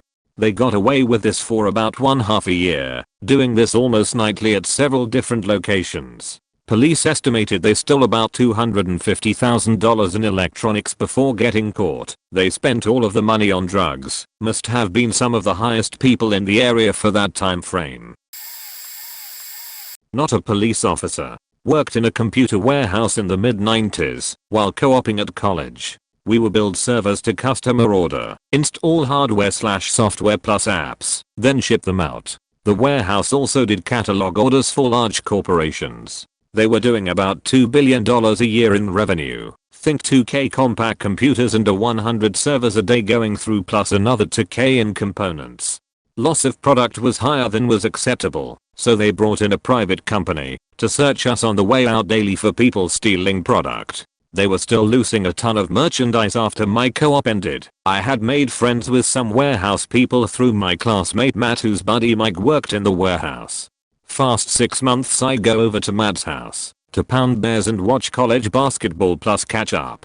I ask him how Mike has been. He laughs uncontrollably on for a few minutes. He then says Mike has retired to Florida on the money he made stealing stuff from the business. He told me what Mike had been doing for the last 18 months he worked there was walking each day with 15 to 20 pre-printed up stickers. He would pick stuff out he could sell at computer swap shows and would slap a ups label sticker with his PO box he rented on the computer parts. Take them to outgoing, put them on a pallet, and wrap them for ups to pick up. He would then go pick up the previous day's stuff after work daily. Not a cop, but I worked in a bar in college and a guy put himself through a law school creeping on women in bars and clubs. The woman complained to multiple employees. So in my bar, my manager asked me to help him leave because I'm a big dude and worked door checking IDs. So manager asked him to leave politely 3 times and he refused. So the manager said, we don't want you here and we are kicking you out. He grabbed his arm and I grabbed the other. He of course tried to get loose and started swearing and calling us names. He swung his elbow and hit me in face. Nobody punched him because there was policy that rewarded us $100 not to hit someone that hits you. We got him outside only by carrying him with 4 employees. When we let him go, the guy did an end zone dance. Turns out this guy was going through a law school suing bars by acting like a jerk and refusing to leave, berating customers and employees. The guy carried a recording device on him recording only his struggles, not the politely being asked or his swearing. He had settled out of court over 12 times in 1 year, putting himself through a law school. We went to court and the judge said it doesn't matter what he did in other bars and cases, you can't physical accost a customer. The judge would not allow the other cases to be told to jury. It was a 3-day jury trial. My manager had to give him $125K. The corporation wouldn't reimburse him. I had to testify and told them he hit me and made the $100 for not hitting back. His lawyer told the jury that he was defending himself and I said he verbally accosted 4 women, hits me, I don't hit him and that's self-defense. His attorney asked judge to strike it from record and judge told jury to disregard. Not a police officer, but was on jury for someone working at a fast food place who had a pretty good money making scheme going. He was a lower level manager and had access to modify receipts after hours. He also knew local and regional management were a bunch of clueless nitwits when it came to technology and never checked logs or monthly stats. So what this person did was every night, right before closing, he'd go in and modify a bunch of orders with real active coupon codes to discount orders for things like $1 off an ice cream or $2 off a hamburger, whatever. He'd then pocket the difference in cash before putting the everything in the safe for the night. Superficially, the books always checked out when the upper management counted and compared to the register receipts. This was going on for months, and he pocketed several thousand in cash before they hired a younger by the book manager who started going through and auditing all of the logs and seeing up to 50 receipts a night modified to add coupons hours after the original transaction. The dirty manager would also be going in on his off nights under the guise of helping new hires off the clock as his ID badge was being scanned before each night's activities. Another new manager hire, who was trying to learn everything about the job, had caught him making the changes, but had no idea at the time what he was doing, and he brushed it off as upper level stuff she shouldn't be concerned with. If she had known, she could have saved the business a lot of money if she would have reported it when she caught it. We had an interesting group working for a while that basically goes like this. Guy calls up the cops and says he's out walking his dog and saw someone forcing a window open to get into a house. Police arrive. Guy plays a role of helpful citizen and leads them around to the back of the house. Sure enough, there is a window / patio door / whatever forced open. Guy talks about seeing movement in the curtains upstairs when he was calling, etc. Officers draw their weapons and start clearing the upstairs. Guy slips into the house, pockets some small but valuable things. He's calling this on giant homes in expense parts of SoCal, Greater Los Angeles region and San Diego. In the 1990s when everyone is wearing cargo shorts and stuff. So now he has some nice stuff swiped off a mantle, out of some display cabinet, or whatever in his pockets. Officers come down. No one was upstairs, of course. Must have been the wind or something. Guy is back outside holding his dog's leash by this point, looking like a model citizen. Dude got busted by the insurance companies. He was careful never to interact with the same police department too many times, and the PDs didn't have linked databases smart enough to cross-reference to that level of detail set up. He stole from too many homes insured by the same insurance company though, and one of their auditors finally noticed the trend of just a few small high-value items missing, and the same story on every police report. They put the word out, and 3 weeks later he did it again, and this time got patted down, and sure enough he had stuff in his pockets. No funk. Pretty controversial and very smart dude in Germany. He planted a small bomb in a KaDeWe department store in West Berlin and phoned from East Berlin. Still very different areas. East Berlin's infrastructure and police service is often not connected to the Western equivalents. He successfully extorted 500,000 Deutschmarks. He returned to extortion in 1992, having spent the money placing a bombing casket in Hamburg. He set up a complex money transfer scheme with a box attached magnetically to a train. In August, he escaped with the box, but it contained only a few hundred marks, otherwise being filled with scraps of paper. He continued to target casket stores through 1993 and 1994, but did not obtain any further money. One of his bombs did $4.5 million in damage in the sporting section of KaDeWe, Germany's largest department store. For 6 years, the extortionist, who had started calling himself Dagobert after the German name for Scrooge McDuck, baffled police and entertained the general public. Due to his careful precision and effort to eliminate any chance of anybody being hurt in his attacks, he was seen as a harmless prankster by many, and I'm Dagobert t-shirt sales were brisk at kiosks throughout the city.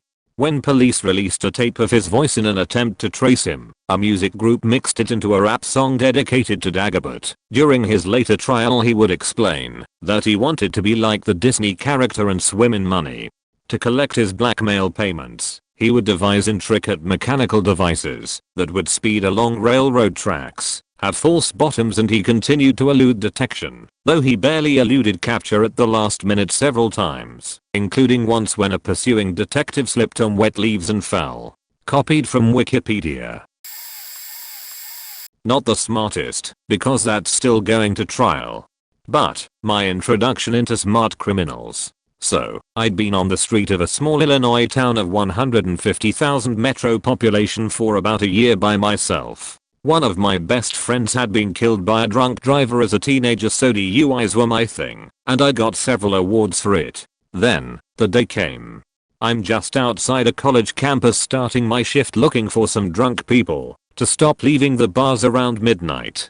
Then it happens, a black Pontiac blows a red as I'm crossing the intersection. I dodge the collision and get behind him, lighting him up, calling out the stop. He drives 12 or so blocks to his house before he stops in his drive. I get out and get on the PA telling him to keep his hands visible and to shut off the car. I'm waiting for some additional officers in case he fights or runs. I have him step out, felony stop style, and hook him, but was stumbling the entire time walking back to me. He gets to me smelling like a brewery and weed. This is January in the Midwest, so you know it's cold out. The perp opts for a ride back to the PD to do field testing. He fails upon arrival, and a coworker says he found some crack and weed in the car before the tow. I notify him. He's under arrest for DUI combo and possession of a controlled substance. The perp looks at me and says, I ain't going jail, motherfucker. What you want? While I'm filling out his tickets, I jokingly say 3 kilos of cocaine, and he says, give me my phone. I call a vice guy in, and we set up a buy that same night, and no sheet 3 kilos of coke show up. Nevertheless, I've never seen one key at this point in my career, and this guy just flipped for a $5,000 DUI. We went 2 dealers above him before we finished the investigation and got a lot of coke, heroin, and meth over the next 6 months, building the case. Needless to say, the DUI perp walked no questions asked, and we seized a lot of money and drugs due to this. Edit. This led to me getting into drug and gang patrol, which I got burnt out on. I left the force for a more profitable career a few years later. I was a correctional officer many years ago and met a guy who told me he had watched an episode of Nightlife NBC or something like that, which was basically a 60-minute special on scams and how they work and who they work on. So this guy watches the piece on making counterfeit money, joys down the gist, and then jumps on the show's website to fill in the details that the show didn't air because people like this guy exist. So now he has basically everything he needs to know, buys everything he needs materials wise, and goes on to make millions of dollars in fake money. He gave me some details such as using an easy bake-over oven cleaner to strip dollar bills of their paint/chemicals, and explains that he pretty much just inkjet printed $100 bills on $1 bills. Made a ton of it. Then went on to explain how I met him in the prison. Basically, he explained that each bill has its own serial number, and he was mindful to not make too many duplicates. He said he was always steps ahead of the Secret Service, but made a stop at a hotel and was low on loot, was rolling the dice, and used bills with matching serials hoping to make it out the next day and keep the SS behind him as usual. Well, it didn't work. They were gaining on him apparently, and when the counter clerk noticed the duplicate numbers, made a call and they swooped in. Said they were trailing him for a long time and could never get close, but knew he might slip up eventually. He sure did. Was a great guy aside from the criminal mindset. One of my favorite stories as well. Blah blah, not a cop, but here's a good one. I'll try to give my best recount. So the thieving starts when 4 people open a bank account at RCBC in Manila, Philippines and deposit $500. The bank is located on Jupiter Street. Fast forward 6 months to the Bangladesh Central Bank. It's a Thursday and the bank has just shut down for the weekend, since free/sat is weekend there. After the bank closes, 35 ice transfers totaling near $1 billion are sent to the Federal Reserve in New York City, where Bangladesh had an account for international payments. Now nearly $1 billion has been wired out to various accounts in multiple countries. Friday the Fed begins processing the payments, but some are flagged because the word Jupiter, the street of the RCBC, is the name of a shipping company blacklisted for Iranian sanctions. 30 transfers are halted. Now we are down to $101 mil. But one of the transfers has been flagged in Sri Lanka, $20 mil to the Shalika Foundation. Yes, my spelling is right. This was flagged as $20 mil as alert for a NGO, so it was sent back to Deutsche Bank and stopped due to the fake and misspelled foundation. Sunday the Bangladesh employees return, where they find their printer that prints all transactions is broken. Once they fix it, they realize that $1 billion is gone and panic ensues. They try contacting the New York City Fed, but it's Sunday, no one's there. Monday the Fed has received the stop order and sent it to RCBC in the Philippines. Oh, it's Chinese New Year and no one is working. The money was withdrawn the previous day and taken to casinos, where it was turned into chips. Therefore untraceable. 2 Chinese men were identified, but escaped to Macau before they could be apprehended. Now let's rewind back to a month before. A virus was sent via email to an employee which granted the hackers access to the bank and its SWIFT account. They then proceeded to send out the transfers on a Thursday after close and made sure the printer would malfunction. Eventually, a cybersecurity team was able to identify the code that was used, and it drew shockingly similar comparisons to many other heists around the world. As they dug even deeper, they found an IP address tracing back to NK, which was accessed at some point, and some of the language was also in NK. Not a cop, and this story is more about the stupidest authority figures who couldn't catch, or were bothered to catch, an easy criminal. In 5th grade, I fell in with an older kid back when UGR cards just became a big thing. He taught me how to go to this store, take a pack of cards off the rack, and walk around looking at other merchandise while opening the pack in our pockets. Then we'd dump the packs and walk out with the cards. He got overzealous and tried doing a few packs at once, but forgot one in a cargo pocket. The alarm went off, and he got surrounded by a worker or two and a manager, I guess. I was too young to know who was what. They were just all adults to me, but I assume at least one was a manager. He fed them some bullshit story about how his credit card has a weird habit of setting off store alarms because of the mag strip, and to prove it, waved his wallet in front of the scanners, those alarm things on either side of the door of department stores. But at the same time that he did it, he bent his knee forward, so it went through, and the cards in his cargo pocket set off the alarm again, making it look like it was the wallet. They let him go. I watched the whole thing from outside, and he told me afterwards. I was in 5th grade and thought adults were just stupid. Now that I'm one, I realize they probably just didn't care enough to search him or call the cops. They did start keeping UGR cards and a few other brands at the register though, lol.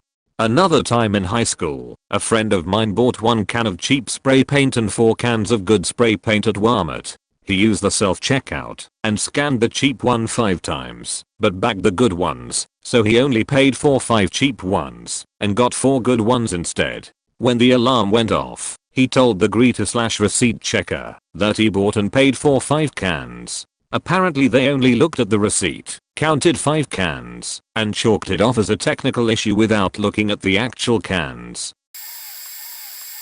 Not a cop, like most posting here. I knew a guy who, in the mid-late 90s, did a decent little scam involving Magic: The Gathering, which was quite popular at the time.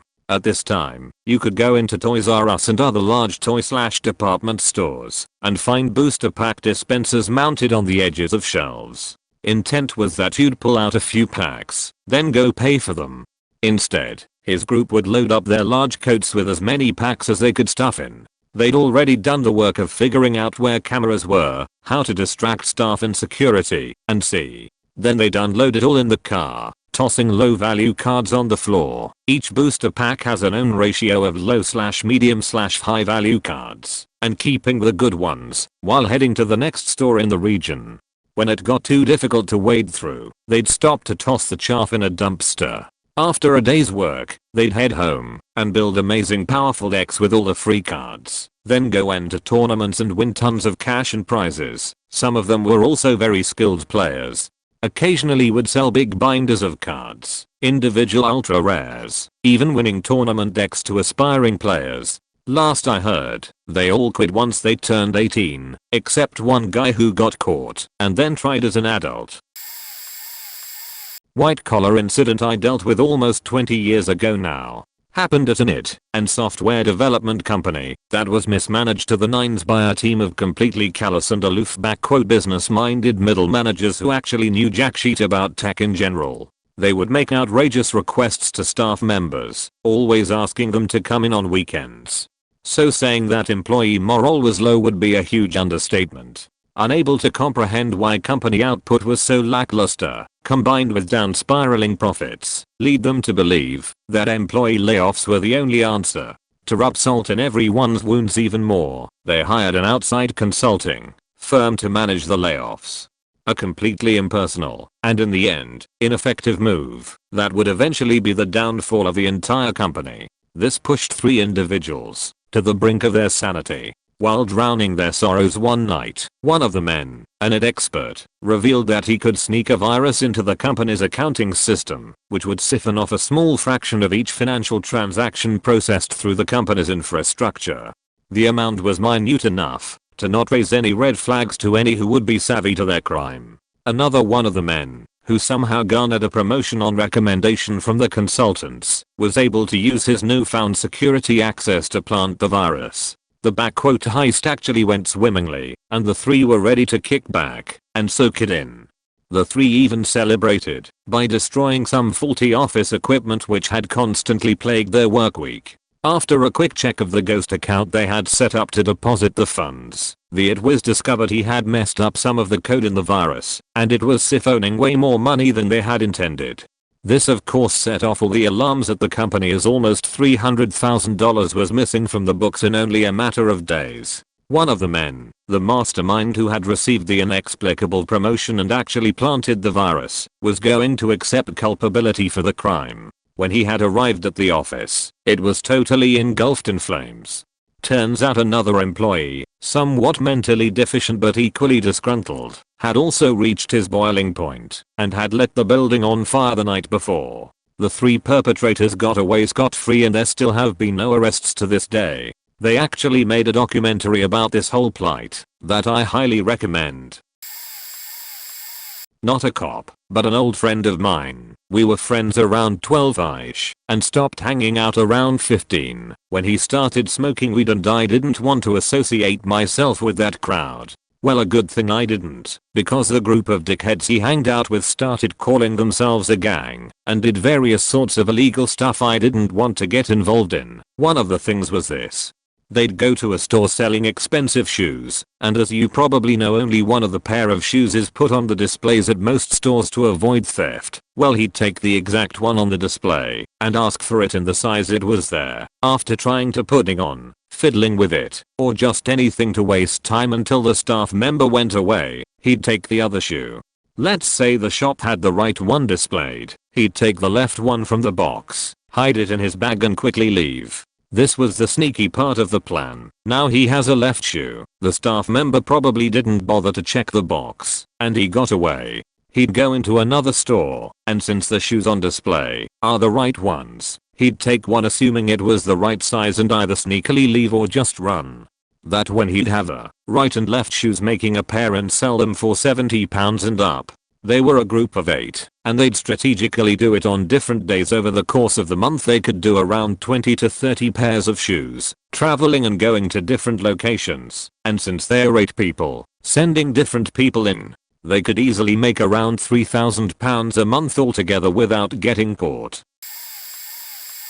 I'm not a cop, but I have a story of a cunning heist that was well planned, but foiled by a poor exit strategy. At the time I was working for a big box retailer as a department manager, and the criminals broke into our store. Break-ins were not unusual, so stores were equipped with P sensors, door sensors, smash sensors and disorientation alarms throughout. I tell this story in exacting detail as it was all captured on CCTV. The heist in question seemed well planned to work around many of the security measures.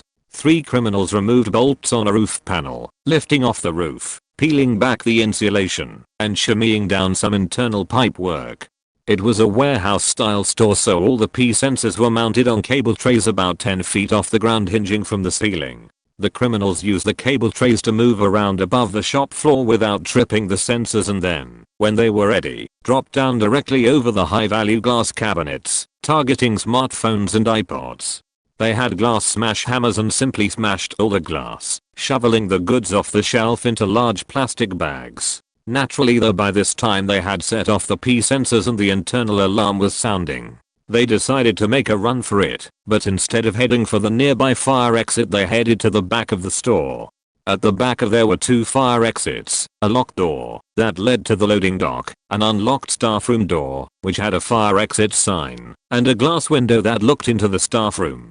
They tried the locked door, glanced at the unlocked staff room door, but instead smashed the glass window, climbing through to get into the staff room. In this process they had torn some of their bags and stock was spilling out of them onto the floor. They desperately tried to hold the bags together and make their escape. In the staff room they looked for an exit, but even standing at an emergency exit with alarms already blaring, did not use the exit door. This part of the store had a floating ceiling, so for whatever reason they pushed in several floating ceiling tiles and climbed into the ceiling with their bags.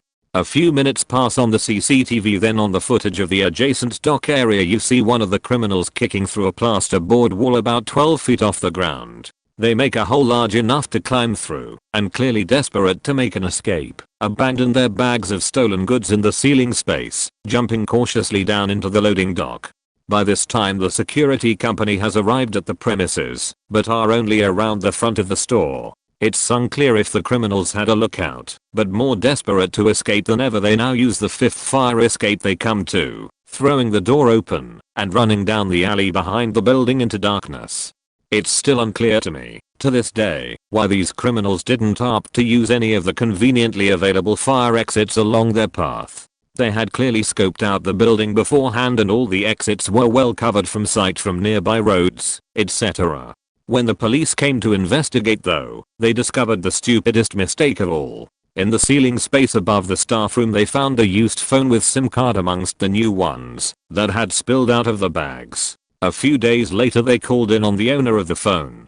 He was arrested after they found he still had plasterboard on one set of boots and had a pry bar and glass hammer in the boot of this car. He later admitted to the crime, incriminated the other 2 individuals, and pleaded for a reduced sentence. To this day, I'm unsure why this masterful entry plan was not paired with an equally masterful exit plan, but the CCTV footage of 3 confused men trying to escape directly next to a fire exit was always a good laugh. TLDR, 3 guys break into an electronics store in a planned out, well-coordinated way, and then seem to forget how to escape. Not a cop, but had a friend who tried to get me in on a steal. I turned it down because his plan seemed stupid. He switched me for another friend of mine, and the whole thing worked like a charm. He was an overpass guard at a relatively large tech company. He had been doing the job for 5-ish years and was about a month from quitting. He had always done the job by himself and therefore had time to snoop around all by himself. He found the accountant's office and somehow discovered that they often left $75,000 in hard cash in a drawer for pickup later in the week. And it always varied by a few dollars. So one day, he realizes that there are no cameras in that office. And he's supposed to go in and check the room anyways. So when he goes in, he takes a couple $100. And nobody said anything because the company makes enough money that it's barely noticeable. He did this a few more times before getting an idea. One part of his job was driving over to another company midway through the night and checking it out. So this is where it gets interesting.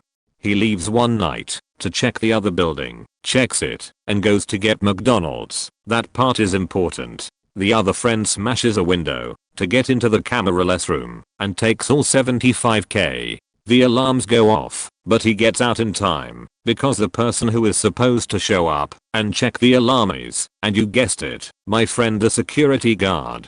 He was seen on camera checking the other building as well as at McDonald's. So he isn't charged with anything, and the company writes off the money because he technically didn't do anything wrong, and the security company has to save face. They fire my friend, and he gets a severance package worth $25K. For those of you keeping score, they're up $100K.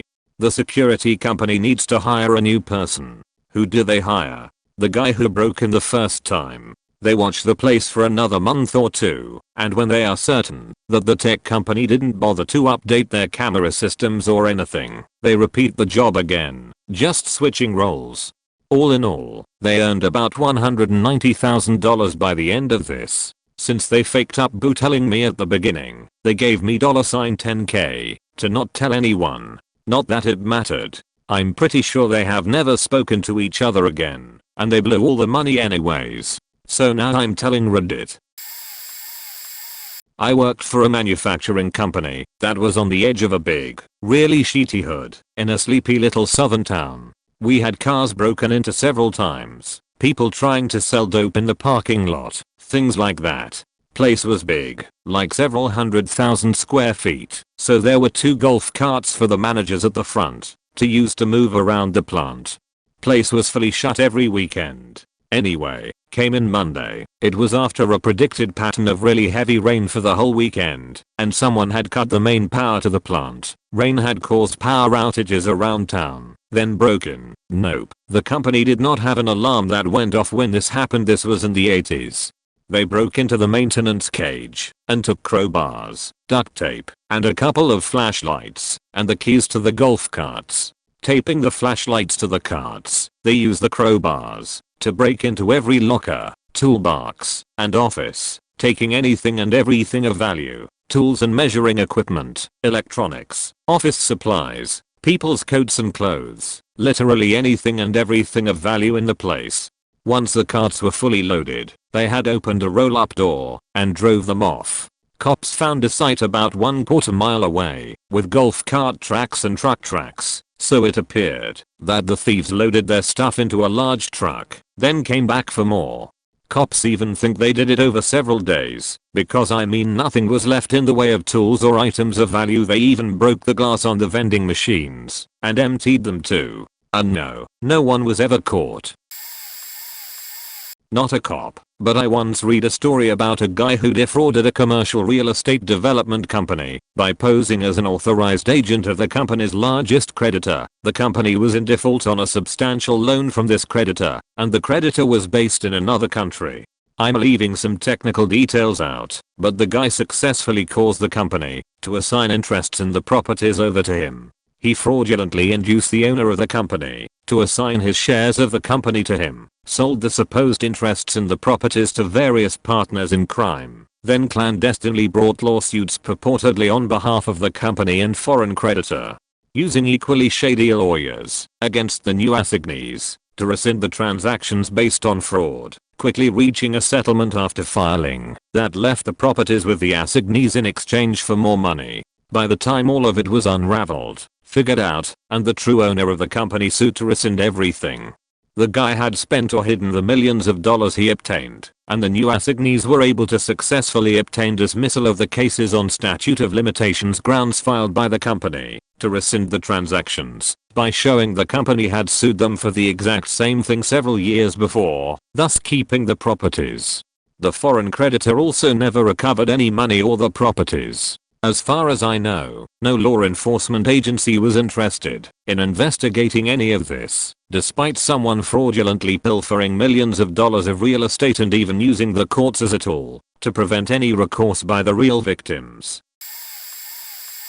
Another friend and another car theft story. God, I have terrible friends. I had this friend in high school. Let's call him Mike. Mike's parents bought his a brand new Jeep Wrangler and Mike was not a responsible person in even the slightest. One day leaving a party, Mike rolled his Jeep driving home drunk. When I say rolled, I really mean he flipped the Jeep on its passenger's side, and not a complete rollover.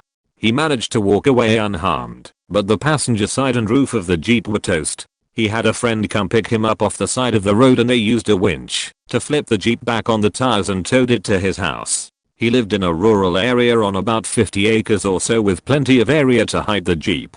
Mike knows his life is pretty much over when he wakes up in the morning and has no idea what to do.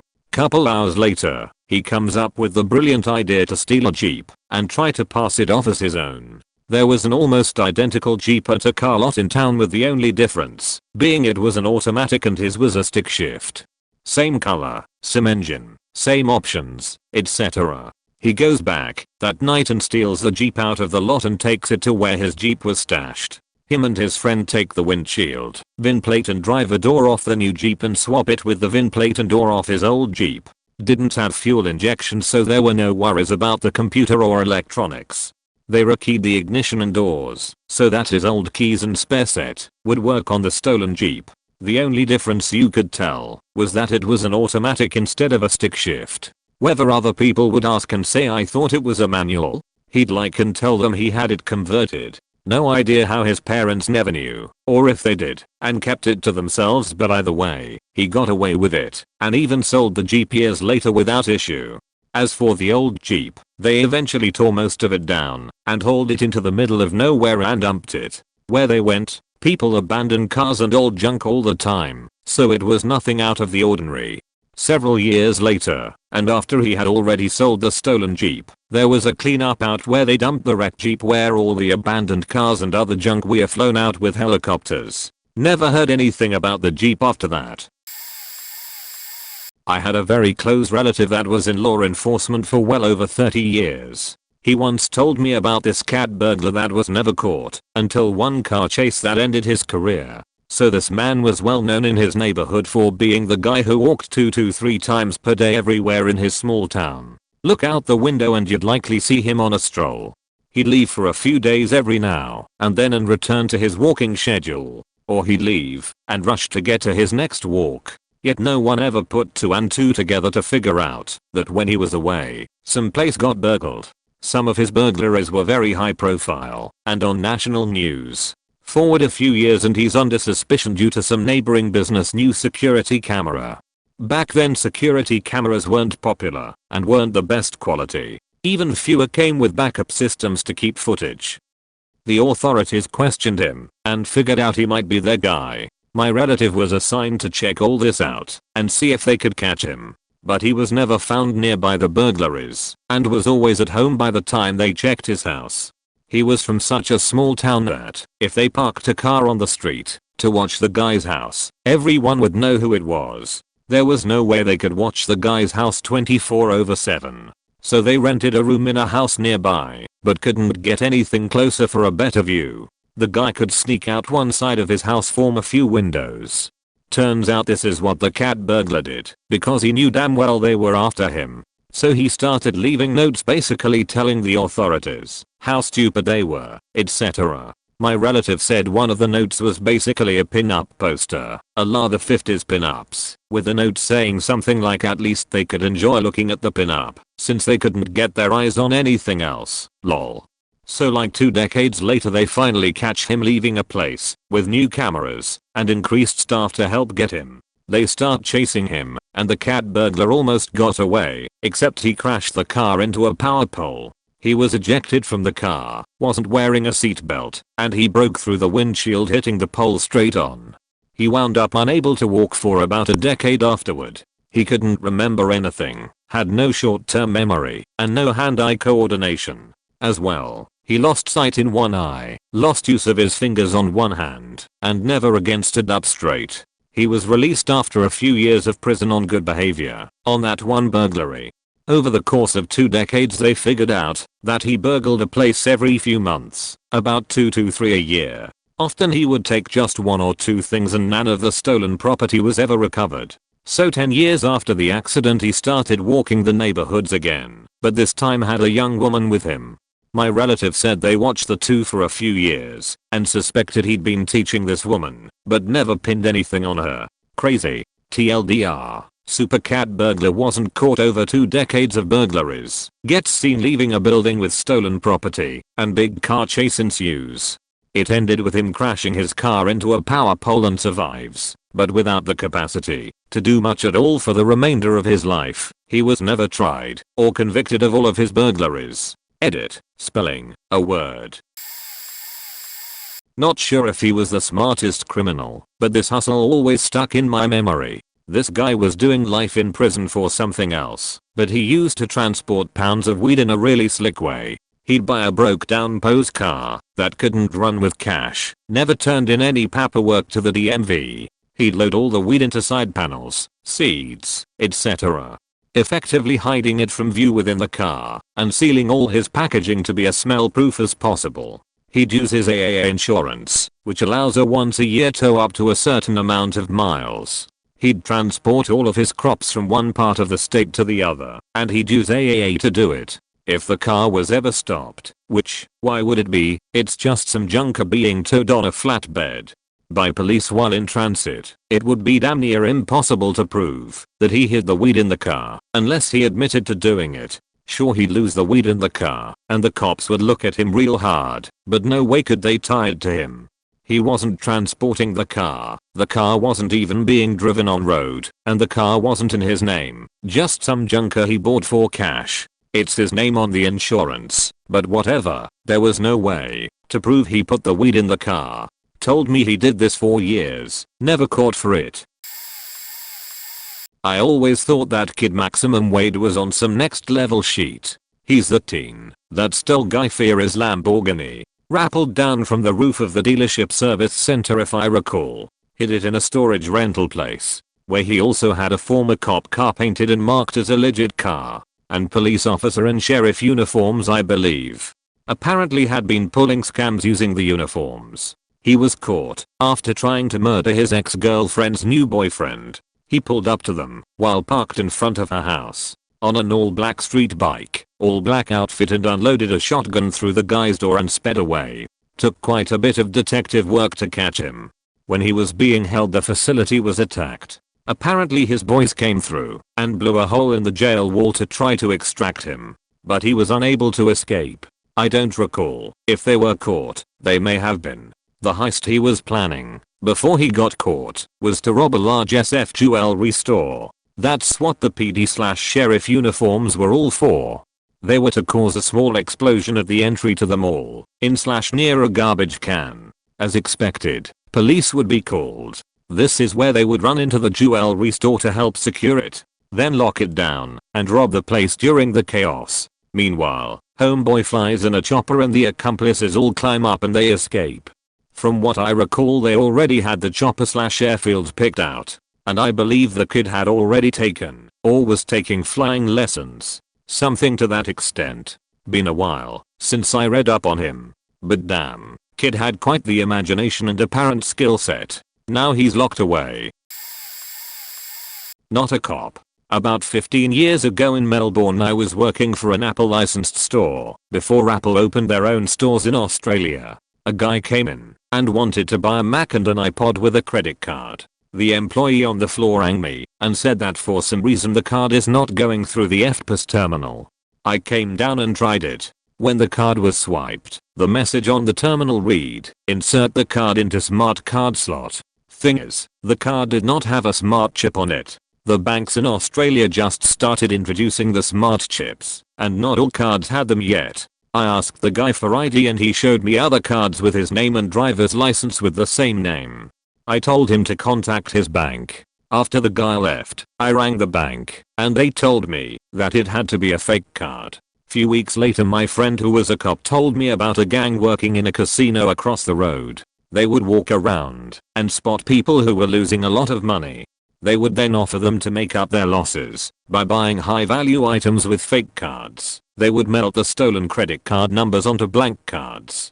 They would also create fake IDs. Don't know if they were ever caught.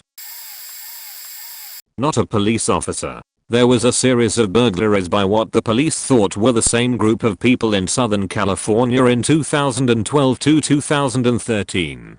They would wait until after midnight and break into cell phone stores by cutting holes in the roofs. They realized that the inventory rooms of such stores would be extremely hard to break into most of time, except through the roof where their no alarm systems were installed. They would wear gloves and masks and work as a team. In many cases they would get away with $50,000 to $300,000 worth of product, mostly iPhones, Samsung Note/Galaxy, iPads, LG. They presumably had a bulk buyer in a foreign country, since the phones weren't pinging on networks they were stolen from. Latin/South America was thought most likely due to the geographical location of California. I was a manager of a store where they rappelled down a hole, cut in a 3-story building, and crawled above the ceiling until they found the inventory room. They then helped themselves and would haul it back up through the ceiling. They were patient, had them on camera for nearly 3 hours. An alarm was accidentally tripped when they knocked a ceiling tile down in another room that had a motion sensor alarm. It was months and dozen more burglaries before I heard arrests had been made.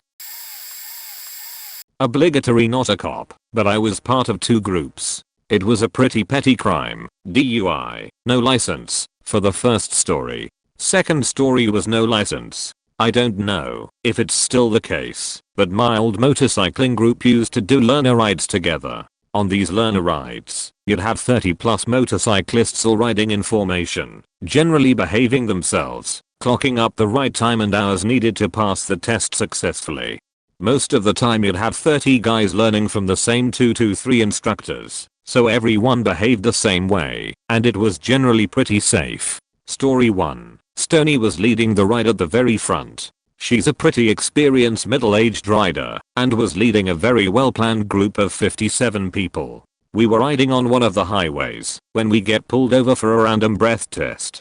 Stoney takes a full 5 minutes to remove her gear, do the breath test, then move out of the way. The next guy following her waits until the officer comes over to him before he starts taking off his gear and did the exact same thing. The guy following started to do it when the sergeant asked what the hell was the holdup, saw what was happening, and waved all 57 riders through, including 4 that were over the legal limit and 2 to 3 that didn't have a license. I remember being about 6th person back from the front and watching this, trying hard not to laugh, thank you full face helmet, and noting that for future reference. I remember one of the guys who had too much to drink eventually got his bike impounded for something else, giving correlation evidence to the idea that criminals aren't that smart. Story 2. I was leading an open invite learner ride to a country town. It was a stay together ride, which generally means no speeding, no dropping riders, and everyone has endorsements, with 12 or 13 riders. We had a map to a country town, a planned lunch spot, and then we'd ride back to a designated point. The ride there is fine. We go into the only place for lunch, a pub, and have lunch there for an hour and a half. We get on our motorcycles, start to ride and make it maybe a few hundred feet to the nearest intersection, where we realize the local police have completely blockaded the 4 roads out of town. Country town, bored cops, makes sense. We can't do anything, so I indicate that we are riding down one of the roads and to pull over. The cops start to walk over, and when they are almost at the bikes, a guy on a Dakar Spec Triumph suddenly takes off, rides down into a field, and around the blockade. The cops are pissed, and want to know who he was, but no one knew. I had a printout of the invite, so I showed them it was an open invite and anyone could come. We all passed our endorsements checks. Everyone did the breath test blowing a 0.00 back. They had no idea how to inspect bikes, but since there were no obvious defects with the bikes they couldn't impound anything. With no reason to detain us, they had to let us go, and we rolled out without anything else happening for the rest of the ride.